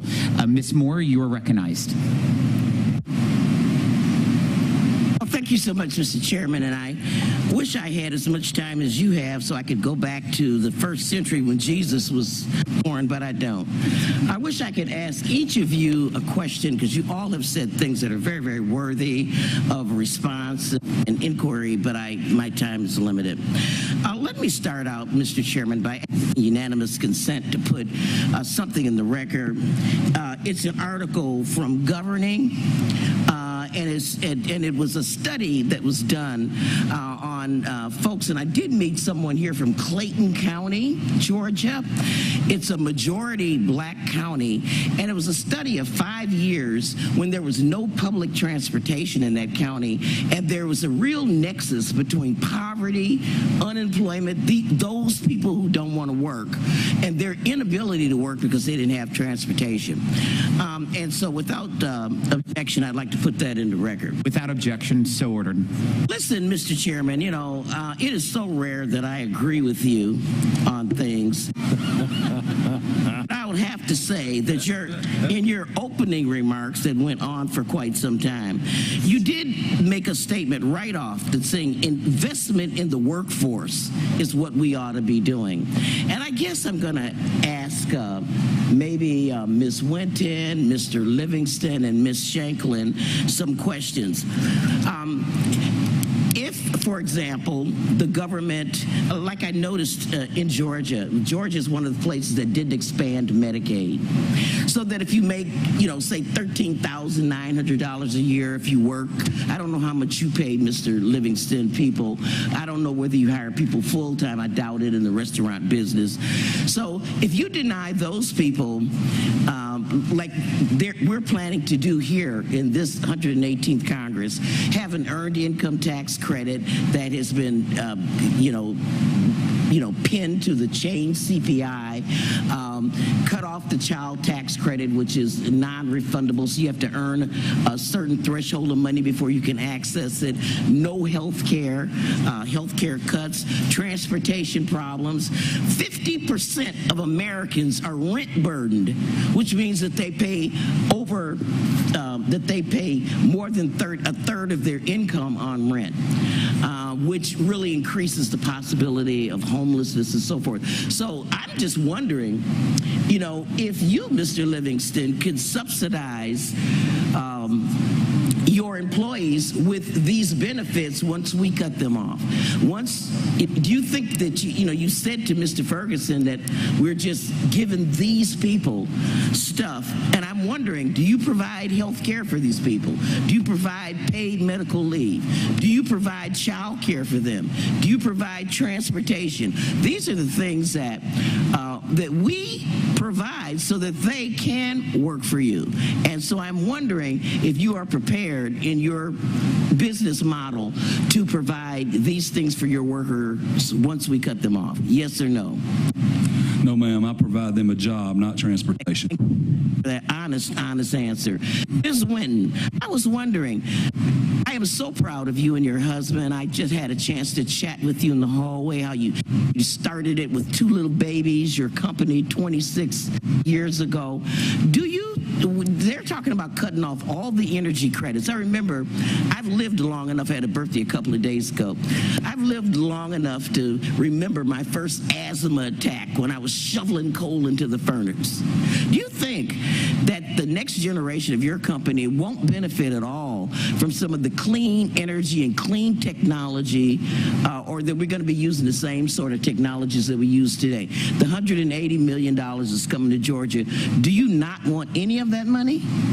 So I am going to answer first that I think that health care is a right, not a privilege, and that since I had probably 3 employees, I started providing health care. I would love an off conversation, because I know I don't have time, but I think that there is bipartisanship around health care. And how about clean energy, since my time is... So clean energy is a long conversation. This is not a yes or no answer. I am totally for clean energy. However, the things that are being done now in the bills don't make sense. Okay, very good. I just want to ask you, with my remaining time, Ms. Shanklin, could small businesses make it without government work supports? I'm going to go back to that statistic that I mentioned in my testimony, that the majority of businesses in Georgia, 99.6%, are solo enterprises or micro businesses. That is who we're talking about here. They do not have the access to fair competition or providing essential benefits for their employees for whatever reason. What we're trying to say here is that these types of programs, when you have access to quality and affordable health care, you're going to go to work. If you can go to the doctor's office and get your checkup, you're not going to have to go to the hospital 3 months down the road and pay an exorbitant hospital bill. So we're talking about having access to quality services that are necessary for entrepreneurship. Thank you for that, because I have noticed that Georgia has the highest unhealthy people in the country. So maybe that's why they don't come to work. They don't feel good. I would yield back. Thank you, Ms. Moore. I recognize Mr. Collins for any questions. Thank you, Mr. Chairman. And I guess I kind of want to play off a little bit about some of your comments and some of Mr. Ferguson's comments, and also reiterate the fact that in my opening statement I said I don't think we have a tax problem. We've got a spending problem in Washington, D.C. But after listening to the witnesses up here, it sounds like we're going to have a tax problem coming up if these tax incentives are set to expire. And I just kind of wanted to hit off of a few of them real quick, maybe an example or two, or how many people, Ms. Couch, do you have that take advantage of that $199? I have over 200 clients, and I would say that 90% of them take advantage of 199A. 90% of 200. And Mr. Bergman, on the R&D tax cuts credits, are any of the machines in here eligible for that? Yes, I mean, that robot, you walked under a tower. That machine, that room is full of machinery that is dedicated to our materials research program. And I know this may be a simple, crazy question, but would you say people had to put those machines together and got paid to do that? Yes, sir. Many contractors. And since that money stayed in the private sector out here, they say floating around 7 times, would have been a whole lot better than you sending that money to the federal government to where they spend it once. I mean, yes, we spend a lot of local money. And Ms. Winton, on the 163J, do you have an example for that, or can you expand on that just a little bit? On the interest expensing? Yes, ma'am. Yes. So our sales cycle has definitely lengthened. It takes us anywhere from 6 months to 5 years to work with the customer to sell them capital equipment. And so those budgets that are put in place, we're basing our cash flow, and we're basing our employment, how many people we're going to employ and how much equipment we're going to buy, how much we're going to help the community, what our charitable contributions are going to be, and so forth, based on those budgets. And so if they can't expense the equipment, our budget is going to be pushed down the road, and I'm going to have less money to give to my employees, to their families, for health care, subsidies, for the local theater that we donate money to. It just goes throughout the community. And I think I'd like to follow on that, because so many times small businesses, we show paper profits, but we don't have the actual cash there. And taking away those credits like that, take away your cash. The IRS doesn't take a credit card. You got to send them the cash. And thank you for that. That's good. Mr. Livingston, I noticed that you were talking a little about the R&D credits, the bonus depreciations don't directly affect you, but in your testimony, your open testimony, you said that your supply chain had been affected, where your deliveries were cut down to 1 and 2 deliveries a week instead of on a need basis. And I would submit that that's due in part to because of a lot of the bonus depreciation is being taken away because you can't get equipment. And a lot of these small businesses, especially in transportation, are getting eat up by the IRS because they're having to go back and recoup their depreciation. The other part of that, I would really like us to add to what Mr. Ferguson said, is just the fact that when the government gives out programs that incentivize people to stay at home, it directly affects you because you have to match that or better than that to get them to come to work. But you shouldn't be in competition against the federal government to employ people. And Ms. Shanklin, I had a question. I couldn't hear you right. Did you say you were a small business owner? I said I was not a small business owner. I'm here as an advocate on behalf of small businesses. So you've never been in small business as an owner? No. Okay. All right. You said government programs offset inflation for some families. And I would submit that the government gets that money from the private sector. And if the private sector kept that money, they could sure best spend it a whole lot better than the government. With that, Mr. Chairman, I yield back. Thank you.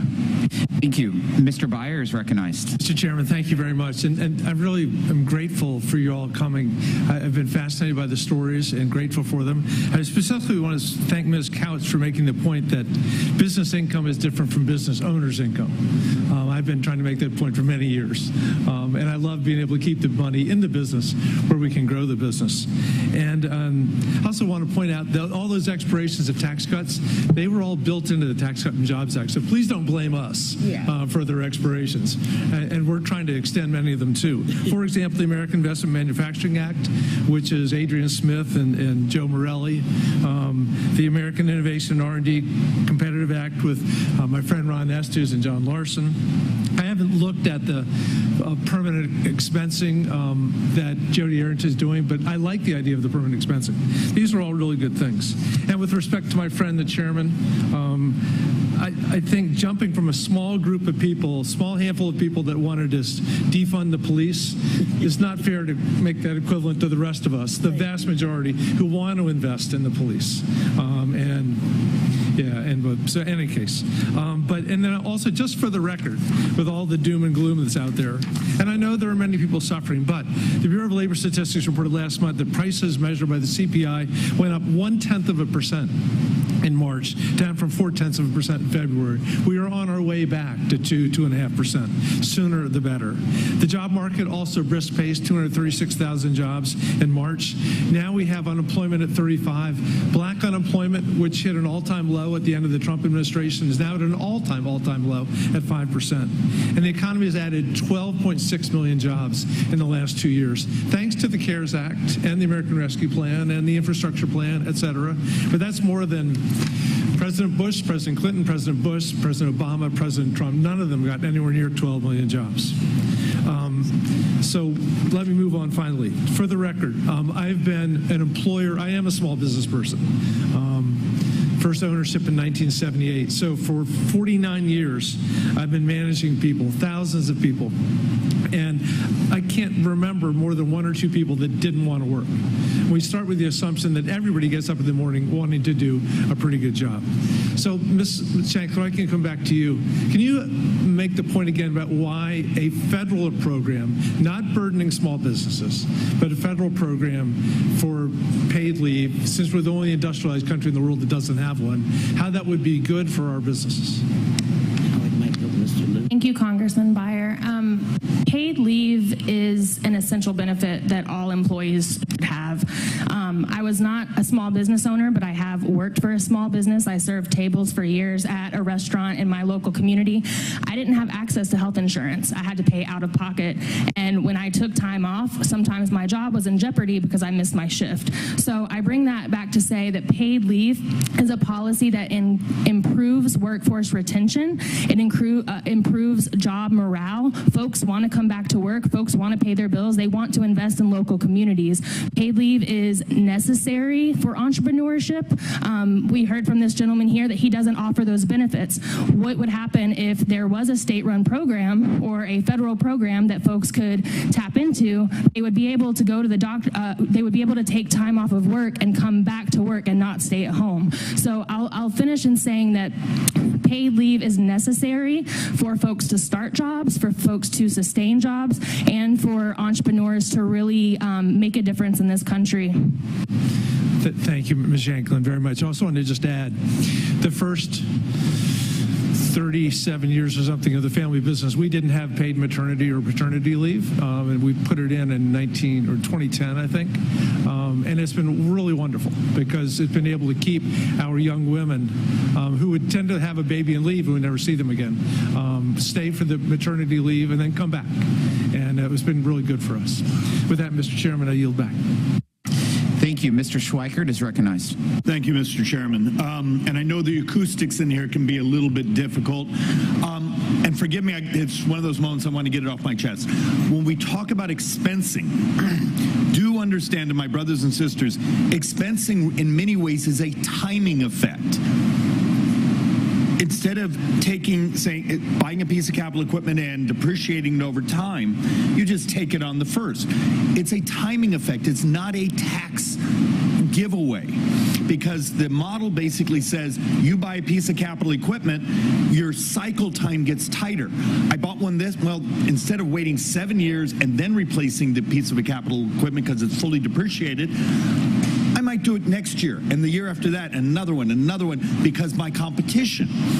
We were actually seeing in the data models that productivity was going up and tax receipts were going up because we had expensing. So, and turns out it's the same thing on R&D. Now, we know there's sort of an extortion game, which is sort of insane, because my Democrat colleagues will say they also agree on the R&D, but then give us something. But it's a timing effect. It's not a deduction, because it's something you would have just depreciated out. And if it increases the productivity cycle time, workers get paid more. We as a society get more productive. So please, there's a difference between a tax cut and just something where you do improvement, cash flow, and then the capital cycle. Ms. Winston, I actually have a real interest, because one of the common themes we're getting in testimony and those things is labor, workers. For you have someone knock on your door. What does it take for you to train them, get them in part, but how available is that talent to you right now? So right now you're looking at a facility that's a great example, because I have 2 open machinist positions, and I am struggling to find people with the right skill set. So right now in manufacturing, we have a lot of open jobs, and we're going to have even more in the years to come. But unfortunately, we have a mismatch of skills.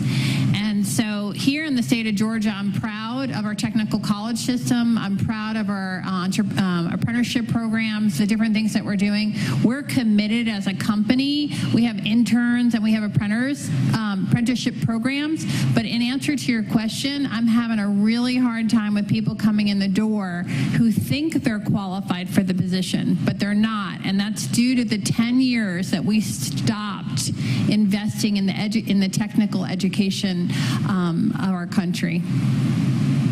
Ms. Bergman, same sort of question.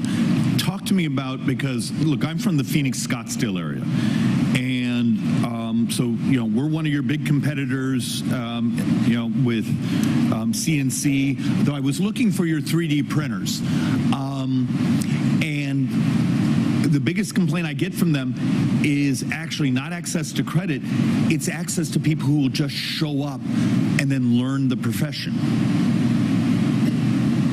Well, that's true. I mean, it was worse. After COVID, we really struggled to fill the skill jobs. And my human resource manager was working longer than anyone else in the company, just sifting through resumes. People weren't showing up for interviews. It was really bad, but it has gotten better. One of the things that we had to do was recalibrate our benefits and our pay, and that helped. Going to flexible work schedules, that helped just make us more competitive. Well, in many ways, also, you just answered for our witness from the left. Leave and those things are just a function of salary. I'm going to pay you less if I give you these benefits. That's just, and you actually had to recalibrate your benefit package. Obviously, it probably affected salaries or long-term to get people. It's just one of our concerns is we can get some of the tax code right, we can get some of these mechanics right, but we're actually seeing all up and down, whether it be the construction industry, someone who can run a CNC machine. Where are the people? What's happened out there? We know there's something very uncomfortable in the data on young males sort of disappearing from the labor force. And if you ever have an insight, please send it our way, because it's something we're all struggling with, of what's actually going on in our society. And with that, Mr. Chairman, I yield back. Thank you. Thank you. Gentleman from Oklahoma, Mr. Hearn. Thank you, Mr. Chairman, for holding this hearing today in the Peach State. I'd also like to thank the witnesses for being here today. You know, as a small businessman and job creator for over 34 years before coming to Congress 4 years ago, I can truly understand your pain and what you're experiencing. As my friend Congressman Collins said, I feel like I should be at your table instead of mine. There's a famous country song and a great line that comes from that. The interest rate is up and the stock market's down. And it's not getting any better anytime soon. We just heard this morning that the interest rates are going up again to try to tame the inflation. Americans are hurting. Bad fiscal and monetary policy has fueled record high inflation, in turn causing the Fed to raise interest rates in an effort to curb inflation. The Fed will continue to raise interest rates until we get our inflation problem under control. That means more pain is on the horizon. Regardless of what anybody wants to say in a political environment, when you talk to the economists you read, they say this is going to go on at least into 2024. At the earliest will it go away then. When interest rates rise, businesses pay more in interest and the cost of capital rises. This makes it harder for businesses to access capital markets to expand and grow. And just when you thought that the current market conditions for investment couldn't get worse, it comes at the perfect storm. A necessary provision allowing companies to deduct interest on the investments they make was limited even further, increasing the tax cost on investment and pushing up the cost of capital that will minimize capital formation and now into the future. The stricter limitation on businesses will fall on the American worker in the form of lower wages and unemployment. Ernst & Young projects just this past month that over the next 10 years, if the interest limitation on deductibility is not repealed, 467,000 jobs will be lost, employee compensation will be reduced by $23.4 billion, and the GDP will fall by more than $43.5 billion. That was Ernst & Young, not somebody on Capitol Hill. Everyone on this committee should be concerned about the long-term effects of the stricter limitation on interest deductibility, as it makes the U.S. less competitive in the global marketplace, as we've heard from our witnesses. 26 OECD countries use earnings before interest, tax, depreciation, and amortization, otherwise known as EBITDA, as an earnings stripping limitation, and zero countries in the OECD use the new U.S. EBIT-based limitation. Friends, this is not just an economic issue, this is a national security issue. How can we expect to compete with China when we have made investing in the U.S. more expensive and less desirable? We must keep borrowing, investment, and economic growth here in the United States because the incentive to borrow, invest abroad is more attractive than ever. I'm happy to join my colleagues, Adrian Smith, Joe Morelli, and Brad Schneider, in introducing our bipartisan solution. Ms. Winton, as a manufacturer, can you explain to this committee, and I know you've talked about this a lot, why and how the increased limitation on the interest deductibility and the rising interest rates are harmful to your business and how it has impacted your decision-making process as CEO? My business is not any different than the government. So if you look at your government budget, the increase in interest rates is causing havoc, right? It's taking away from other things that you need to be spending that money on, increasing debt. But unlike the government, I can't operate in the red, and my customers can't operate in the red. So we have to cut somewhere. So we have to look at where we're going to cut. And so idealistically, I'd like to say it's not capital equipment and investment, but that's not true. So you have to have your workforce. You have to have certain things. So basically, you're going to cut sales and marketing first, which is the worst thing to cut because it's what, helps you grow. And then you're going to cut capital equipment. And as a capital equipment manufacturer, that hurts me, which hurts my people and hurts the economy at large in my community. I just want to say, and Congressman Collins alluded to this about being a small business person. I tell people in Washington, D.C., you never have been a small business person until you're the last one to get paid. You pay everybody else first. You all wouldn't be sitting here talking to us if you hadn't figured out how to survive and take care of your people. My Democrat colleagues up here that have never been in business would like to think that you abuse your employees and somehow they still want to come to work every day. It's just a falsehood. And somehow they think it's also the solution to the federal government compete with you and your ideology. My colleague next to me has been a very successful businessman for a long time. He just told you how he became successful. He adapted and adopted new policies along the way so his people were better taken care of. And I applaud him for that. That's a true business person, somebody who's understood that it's not the federal government's responsibility to take care of your employees. It's you as a business person. And you will fail. And it is not the job of the federal government to help you survive if you abuse the benefits you give your people and you don't compete. That is the true nature of the American dream of the free market capitalism, is that you take care of your people or you don't survive. And we shouldn't protect or take care of those business owners or business leaders who don't take care of their people. It's the one thing you can do differently. And when the federal government gets involved, they disrupt the free market principles that made us a great nation. I yield back. Thank you, Mr. Hearn. Recognize Ms. Miller. Thank you, Chairman Smith. Thank you, Ranking Member Del Bene. And thank you all for being here and for allowing us to come to your beautiful state. It's gorgeous out there. I really appreciate hearing all your stories.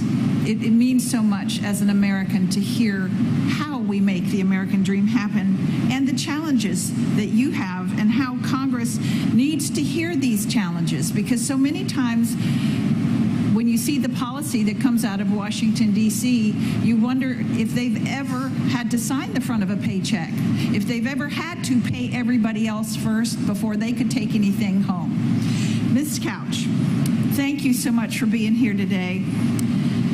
Your experience helping the small business clients to navigate the difficult IRS is incredibly important. Republicans in Congress have attempted to simplify the tax code, especially in the Tax Cuts and Jobs Act, so that we also know that there's more work that needs to be done. In the American Rescue Plan spending package that the Democrats forced through Congress, there was a little noticed provision which substantially lowered the threshold for taxpayers to receive the 1099-K form. I have worked on this for 2 years, fighting to repeal this. We even managed to get the IRS to realize and acknowledge that imminent disaster they were about to cause because of the implementation, so they held it off for another year. And you know, if the IRS decides not to collect more taxes, there's a reason. It's sort of like sugar. Once you get a taste of sugar, you just want more and more. Say I'm downsizing my house.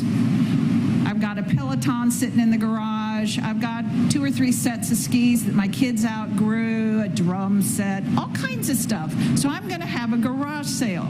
Does that make me a small business? Gosh, I do still have the receipt for that Peloton, so that can kind of complicate it a little bit too. But the drum set and skis, I want to move them on to somebody that can use them. Can you explain the burden that taxpayers will face because of this threshold change? Yes, so the threshold change is really talking about receiving payments through companies like Venmo and PayPal, and how when you sell your Peloton and someone marks that as a business transaction when it really is not a business transaction, it's just a garage sale, you're going to receive a 1099-K that you'll have to report on your tax return saying that you received $800 for your Peloton. Now you can deduct against that the basis for the Peloton, but you probably don't have the receipt for the Peloton or proof that you purchased it still in your possession. So there's going to be a lot of taxable income that's going to have to be reported on tax returns that is not valid or just to report. It's really hard. Mr. Bergman, thank you for hosting us here. Our very first hearing was in West Virginia, and I know the work that you all went in your company to provide us with this wonderful setting. Thank you so much. My family's in their 3rd generation of a business. I married my husband. He was in the Army.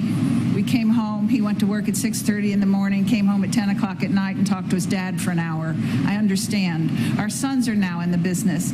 And it was interesting a year or so ago when my son made the comment, we had an employee come up to us and say, I think you put too much in my paycheck. That's directly from the Tax Cuts and Jobs Act, and it was really great to hear.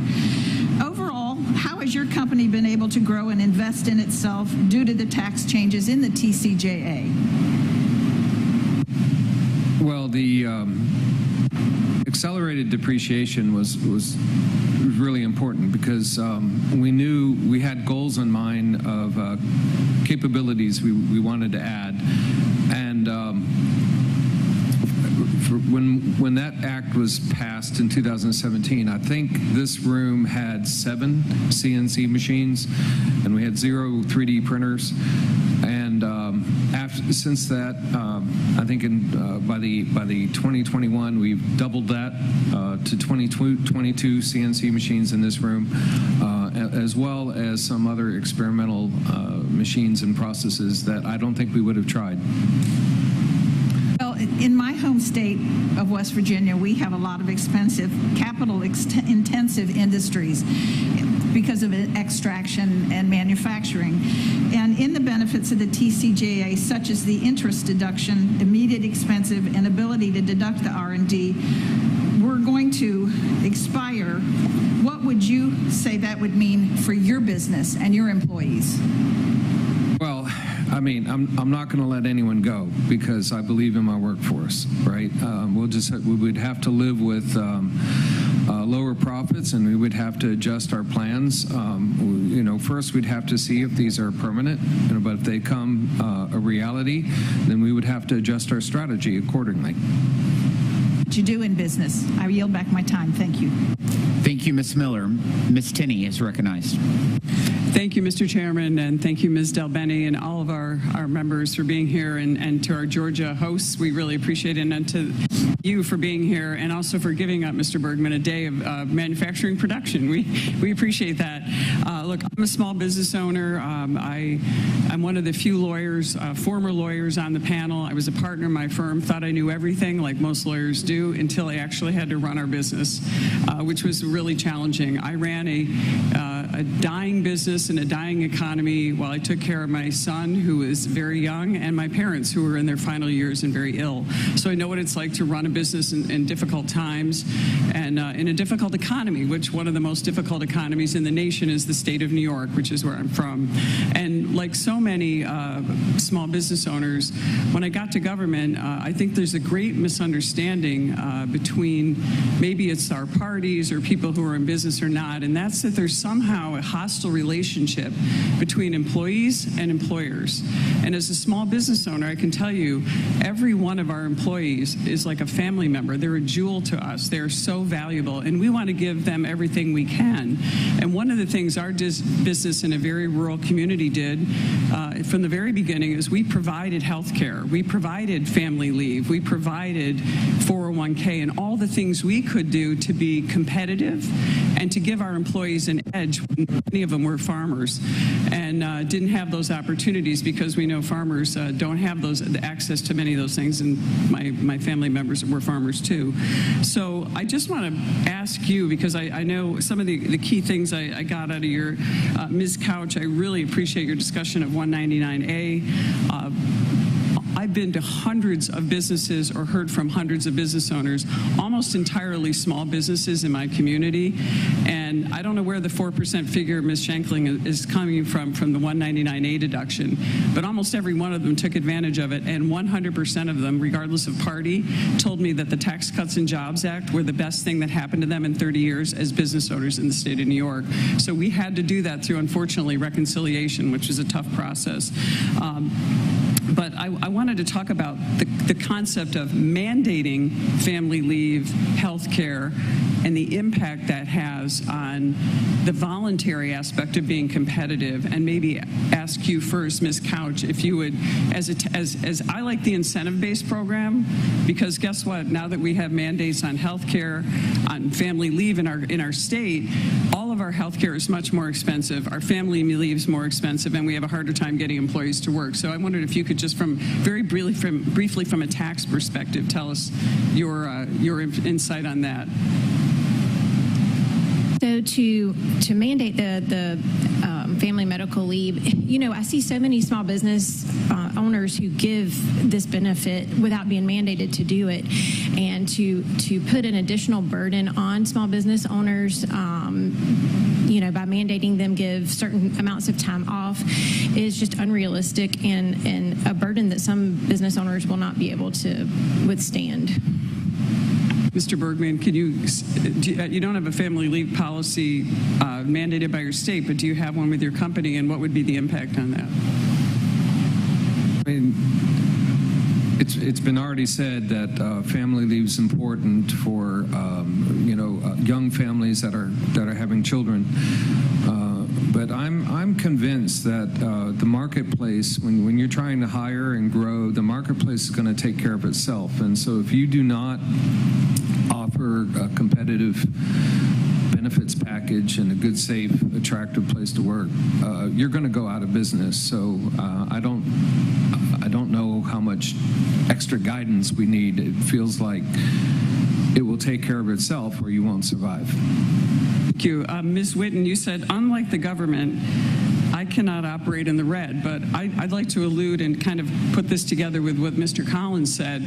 The government is the taxpayers. That's our money that goes to government, and the government decides where our money goes. Don't you think that, like Mr. Bergman, that maybe a competitive, sort of a hybrid model would be better than mandating some of these issues in your workplace?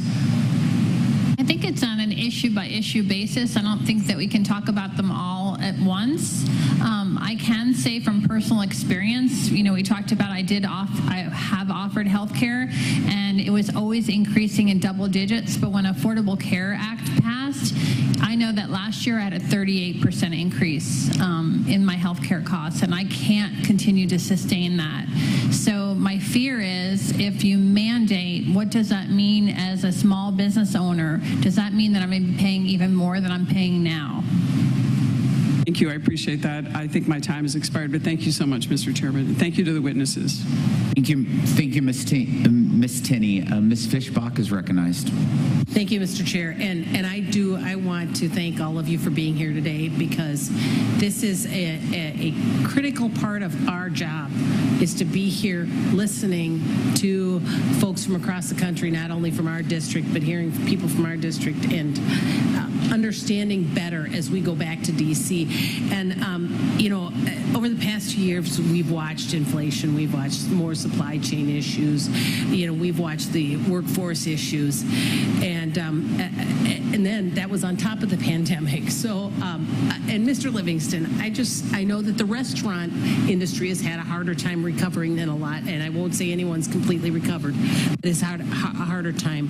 And you were asked some very pointed questions about your employees and how much you paid, and I wanted to give you an additional opportunity to respond to that, because I think that I waited on tables for years during college and when I was younger. I probably couldn't handle it anymore, but there's a lot of aspects to the restaurant industry that I think that should be pointed out when you're talking about your employees, and I want to give you that opportunity. Thank you very much. You just made mention listening from the witnesses, and I greatly appreciate that, because I thought this was a hearing and I wasn't allowed to be heard by Ms. Moore a while ago, because I was kind of insulted and rudely cut off. So yeah, thank you for the opportunity to explain that, and I appreciate it. Our employees, one thing that was mentioned earlier was transportation, and again, it's not my part to get people to and from work. They have 2 feet, they can walk. But the problem with this is, I have offered benefits. Yeah, we're not mandated by that. And these gentlemen, thank you for your comments. I appreciated those and listening to that. But because we're not mandated, we tried to offer insurance to our employees. We tried to offer benefits. We tried to offer those things that have been mentioned. But the problem was that you have to have, in a small business or any insurance, you have to have at least 3 that participate. Well, out of our 30 small business employees, we couldn't come up with 3 because they all had assistance from the government.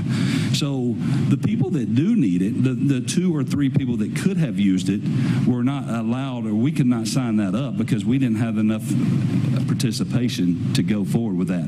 But in my community, I try to give back to every one of our employees, and I may not have a paid leave program, but what I do is I offer money to them. If they are having a baby, I go to the hospital. I offer stuff for them. I do feed them. I feed their families. I do all of those things that I can. I support their small children in ball and their school projects and their Girl Scout cookies and all of those items. I do all of that as a small business owner to give back to community. So all of these big time things that we're talking about right now, that's saying that we're not doing as small business owners, or we're not giving back, or we're not having these opportunities for our employees, we give them opportunities, and we do have all of those things that we have, but we just don't have the capacity or the support from the government to be able to afford all of those things. When your inflation's skyrocketed and your price of goods are skyrocketing and your menu price of food has gone up, you don't have the money in return to sit there and pay all of these benefit programs to your employees. But you do try to help out of pocket that ultimately comes directly from our family's pocket to support them. But thank you for listening to me. I appreciate that. Well, yes, sir. And I will tell you, I appreciate, my district, biggest town is 50,000 people, so I'm from a rural area. And you're not just a small business owner, you're part of the community. When you start talking about you're supporting the Girl Scouts, you're the guy who is writing out the checks for the Little League when they come and ask for a sponsor. Right.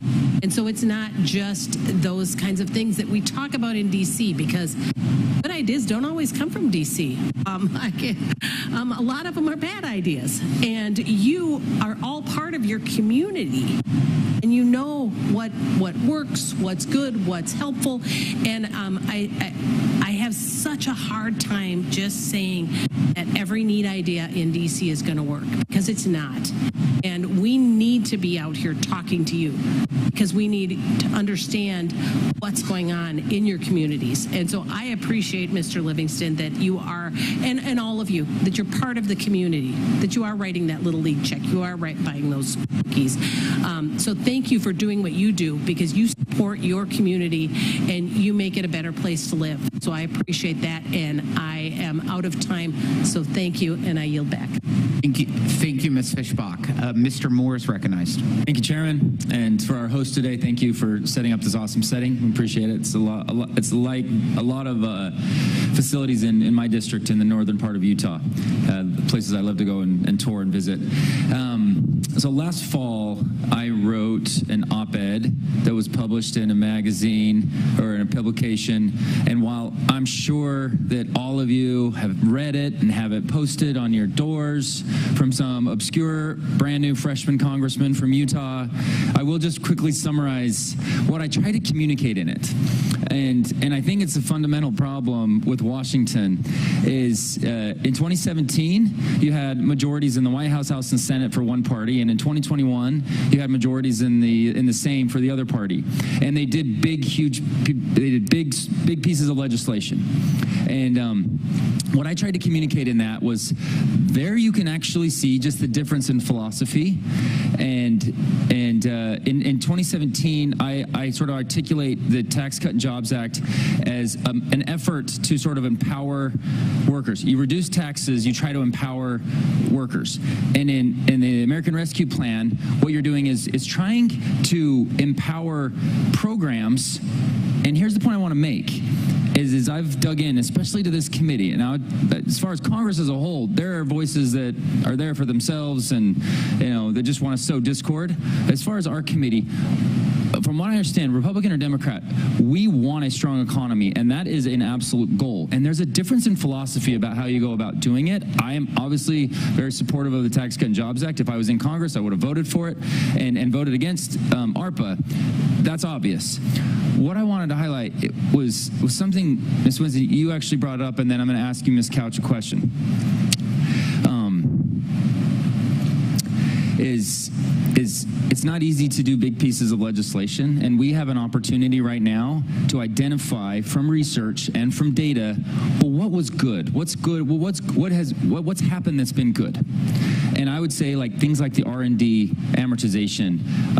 We need to recognize that historically it's been good, and we had to do that in order to pass that bill. There's a lot of amazing things that happen. Growth of the economy, our revenues have never been higher, and we need to work together to be able to get that done for the American people, because it impacts every industry that you could possibly imagine, save a few, right? But it is a huge impact, along with some of those other provisions.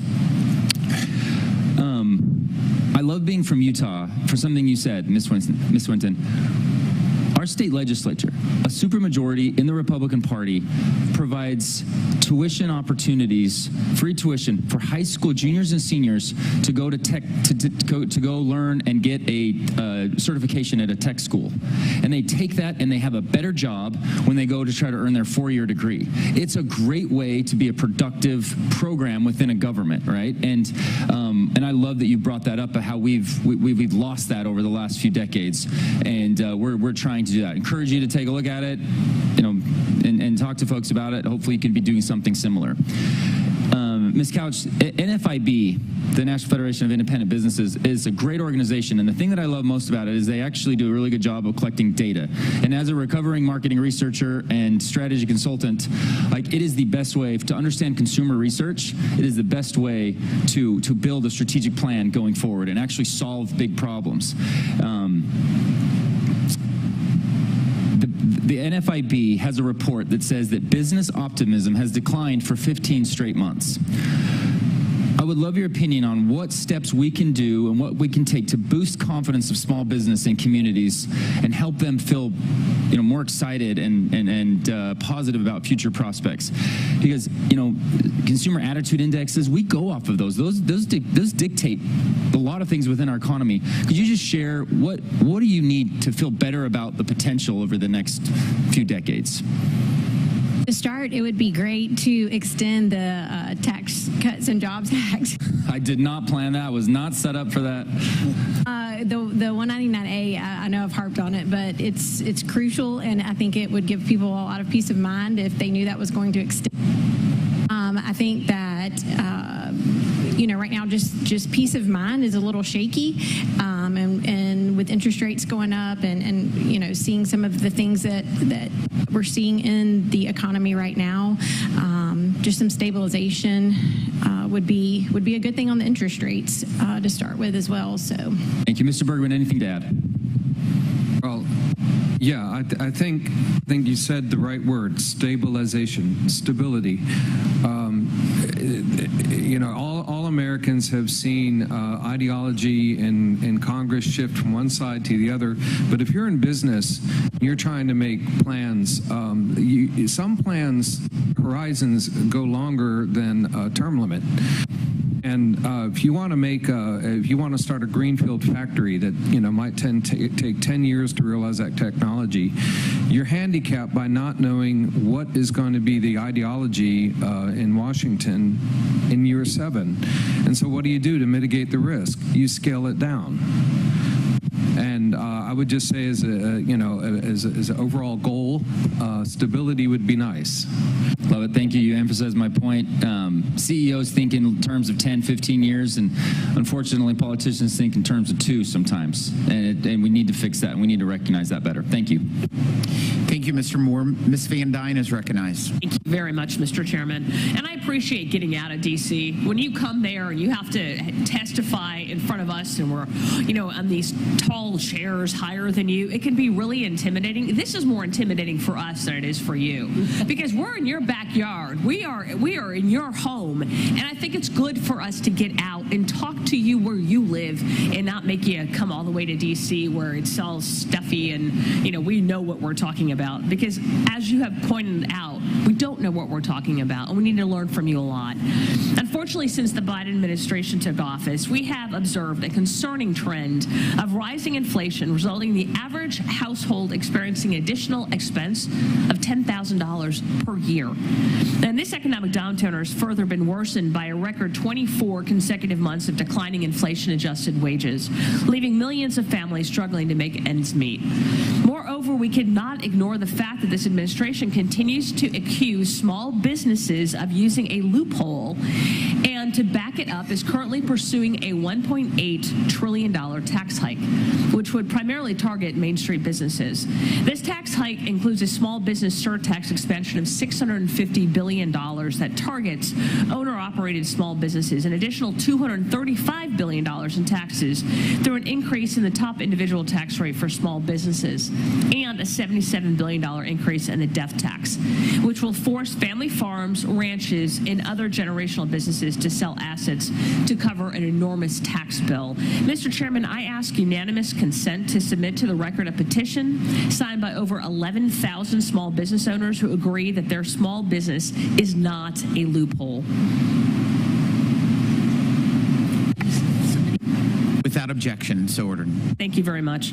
Ms. Couch, in total, President Biden's budget outlines several major tax increases that would add up to nearly $4.8 trillion in new tax hikes on workers, families, farmers, and small businesses, and destroy 335,000 jobs, cut workers' wages by 1%, and reduce our economic growth by 1.3%. Inflation remains the top problem for small businesses. Inflation means that businesses are likely not selling more goods and services, but the prices for those goods and services are higher.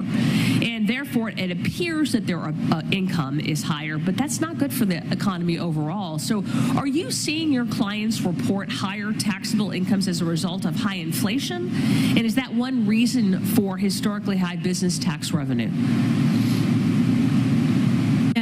I'm seeing their gross profit margins going down because of higher cost of goods sold.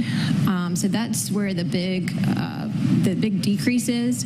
And then to bring it even further down the profit and loss statement, once you apply the increase in overhead expenses, you're seeing another reduction in net profit margins.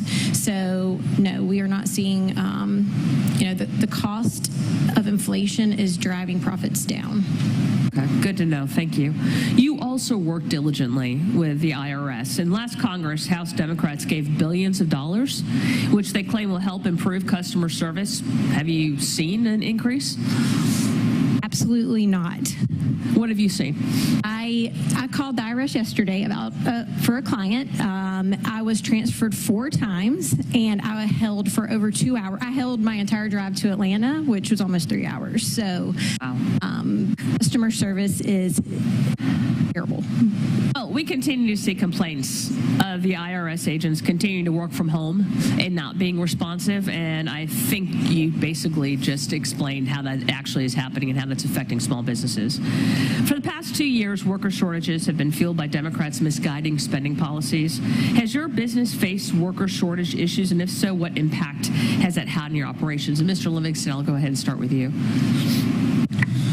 Yes, ma'am. We've faced, as I said in my opening statement there, that we sent out 92 W-2 forms this year with the average of keeping 30 employees, and so we have our turnover rate is unbelievable on that.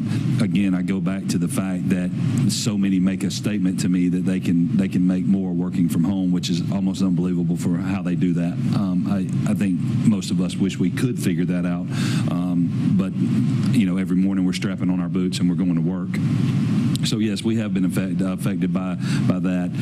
We've been affected by in the home market also with not having subcontractors to show up to get our houses done in an amount of time. And when we're working on deadlines and those type of things, those are costing us money in the long run, because every day that we're over off a contract, we're out of pocket money.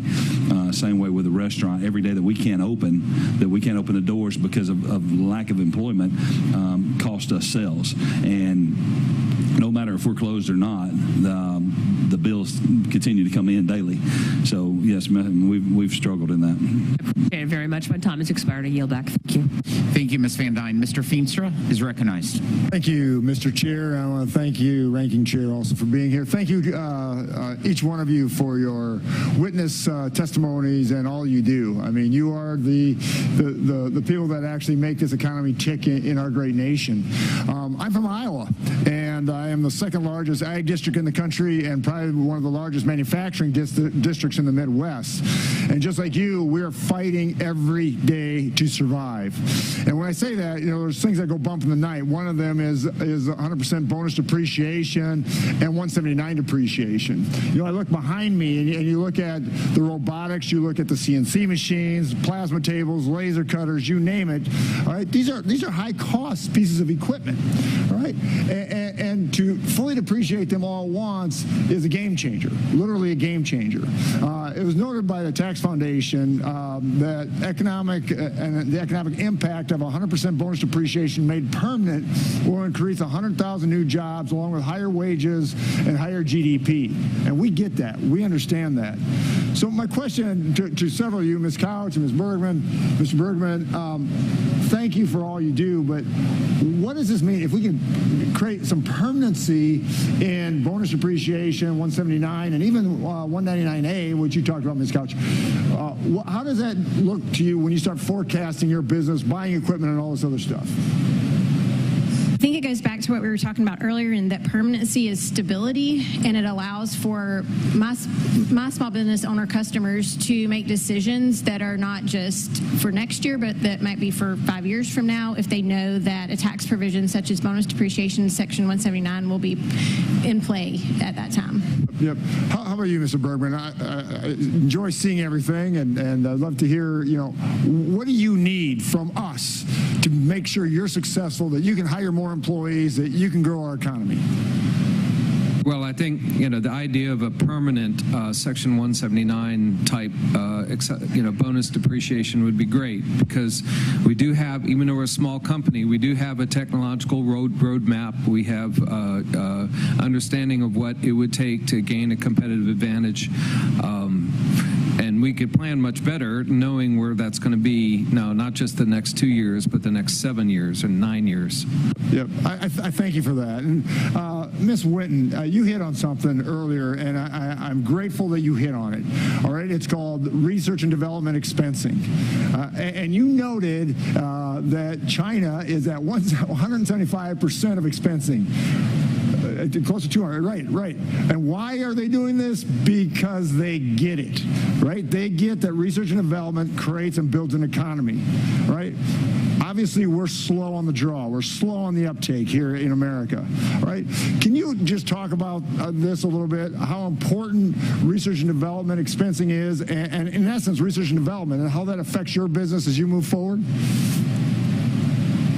So 2018 was pivotal for us. That was our huge growth as a result of the tax reform, and we gained a customer that tremendously helped us. We shipped 6 machines to factories all over the country, and that same manufacturer came back to us, and we just shipped 6 more machines to them, and in total really 12, because the machine was an automated cell, and part of that automated cell was a brand new machine for us.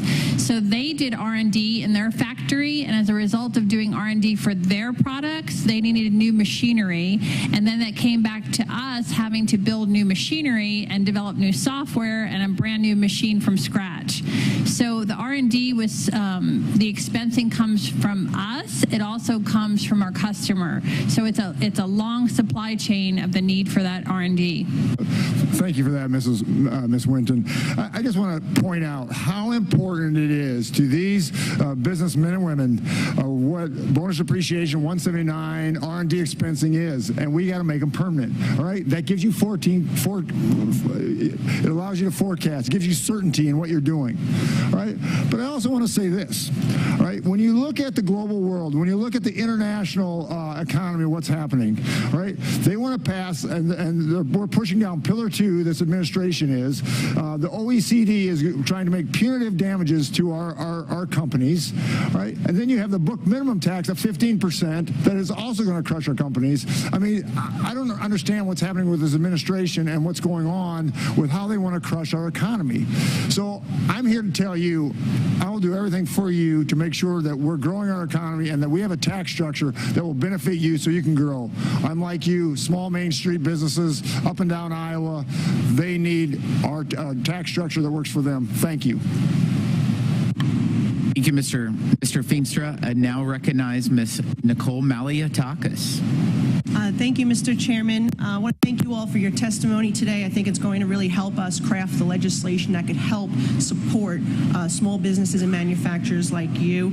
I'd love to start with Ms. Winston. Nicole, could you get a little closer? Kind of hard. Much closer. Ms. Winston and I spoke in the back earlier, and we were talking. You're from New York City, or New York State, rather, originally. You came some time ago.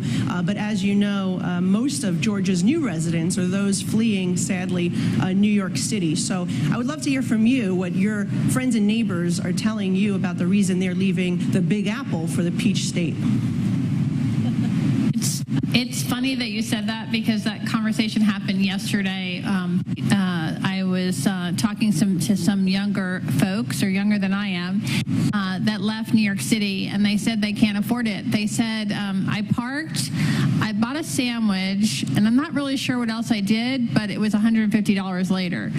So I think it's the cost of living. You know, we've talked a lot here about inflation, and the South, just, Atlanta has definitely gone up, housing has gone up, everything's gone up since I've lived here. But we've had a lot of people moving from the Northeast, especially during COVID. I think you're seeing a fleeing from California. You're seeing a fleeing from especially New York. I just hired and recruited. I'm happy for it. I recruited our new chief operations officer out of Massachusetts. So it gives us an opportunity to recruit talent from other parts of the country. Do you say that to call Bill de Blasio the U-Haul salesperson of the year for a reason?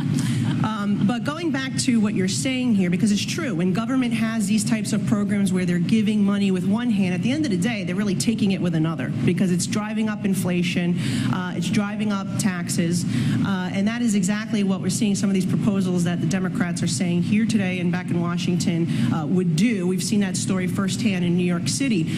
We believe, Republicans, that we should have a pro-growth tax policy that helps, small businesses and our big businesses grow, create more jobs, and stimulate the economy. We get tax revenue from that, not by hammering people over the head each and every day with taxes and fines and fees and regulations and burdens.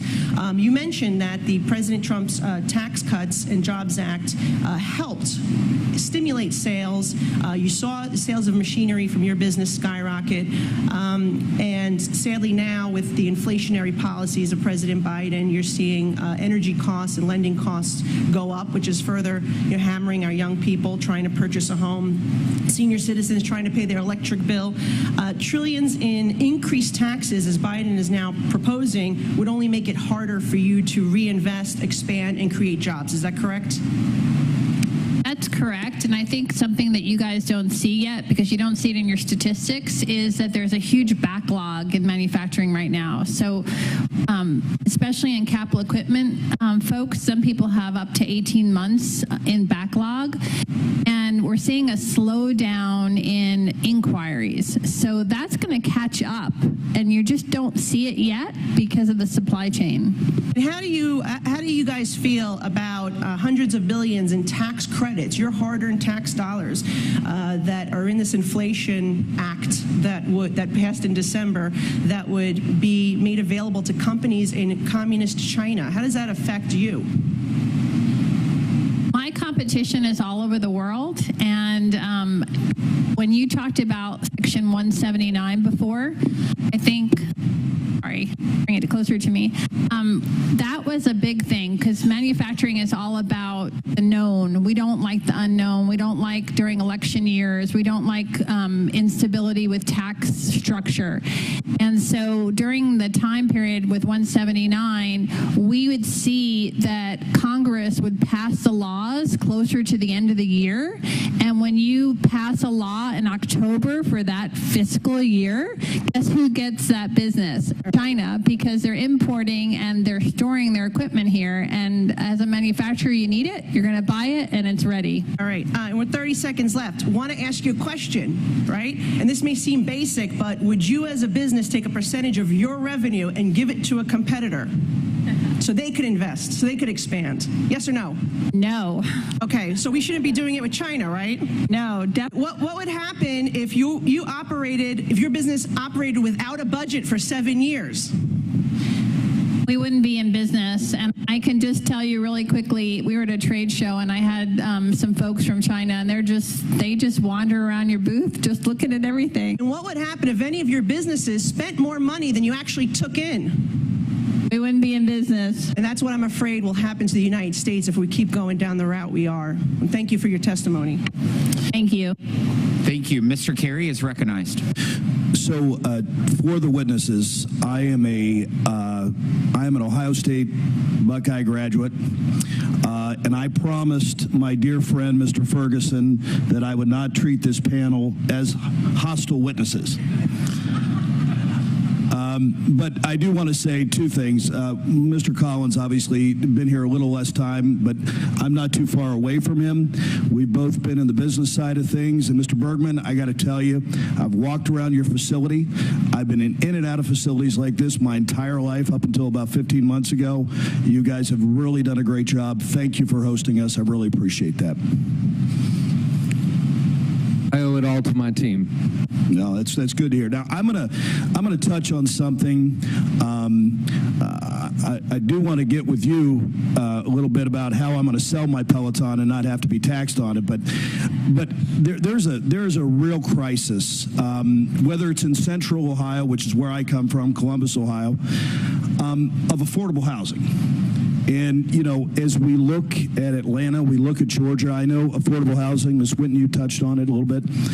It's something that we really need to focus on. And we're blessed in Ohio of having a lot of new industry coming into our state, particularly in Central Ohio.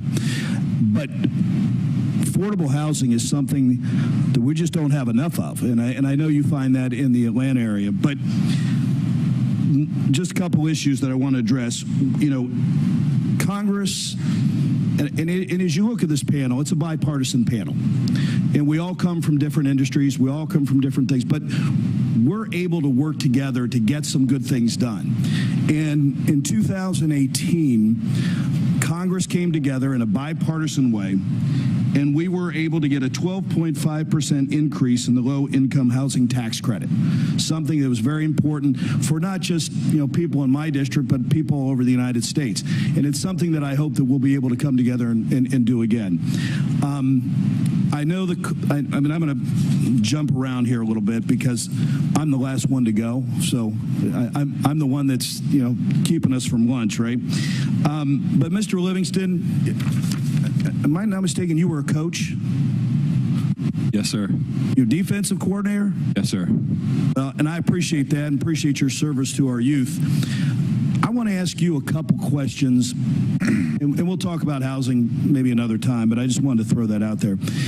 So can you explain how the high interest rates are impacting your construction business as it relates to housing?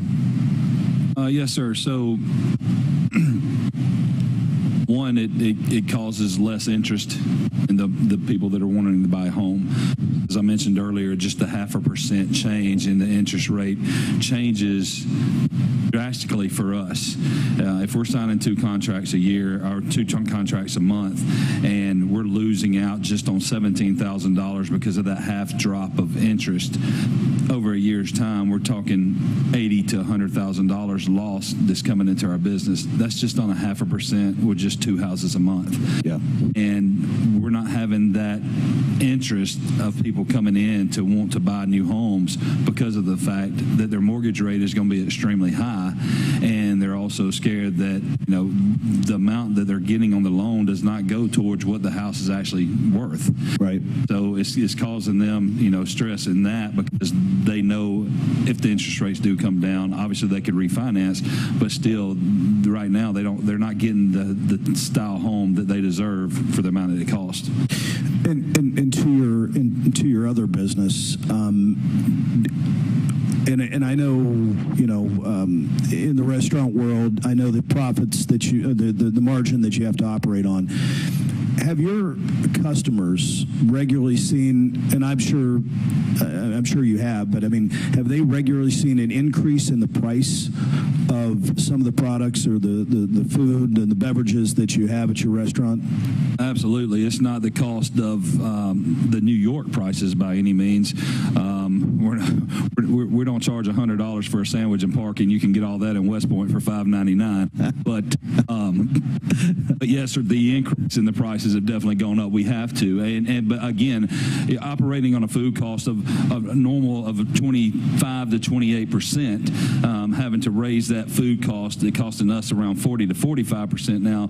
Those numbers don't come off of your payroll and your rent and those type of things. Those come off your bottom line as a homeowner. That's right. So yes, we've faced that in customers as well. All right, I'm out of time. Mr. Chairman, once again, thank you for bringing us to real America. Thank you for allowing people to as I think Ms. Van Dyne mentioned, we're sitting level with you guys. And Mr. Bergman, thank you for opening up your shop. And I'm sorry, we'll let your employees get back to work here very soon. Mr. Chairman, I yield back. Thank you, Mr. Carey. I want to thank every member of the committee for taking time out of your schedule. This is time that you would be in your congressional district, and that you made it down to Georgia to hear from each and every one of you. And I want to thank all the witnesses for your time away from your job, from your small business, from your families, to invest and to help give us ideas to only make this country better. So please be advised that members have 2 weeks to submit written questions to be answered later in writing. Those questions and your answers will be made part of the formal hearing record. With that, the committee stands adjourned.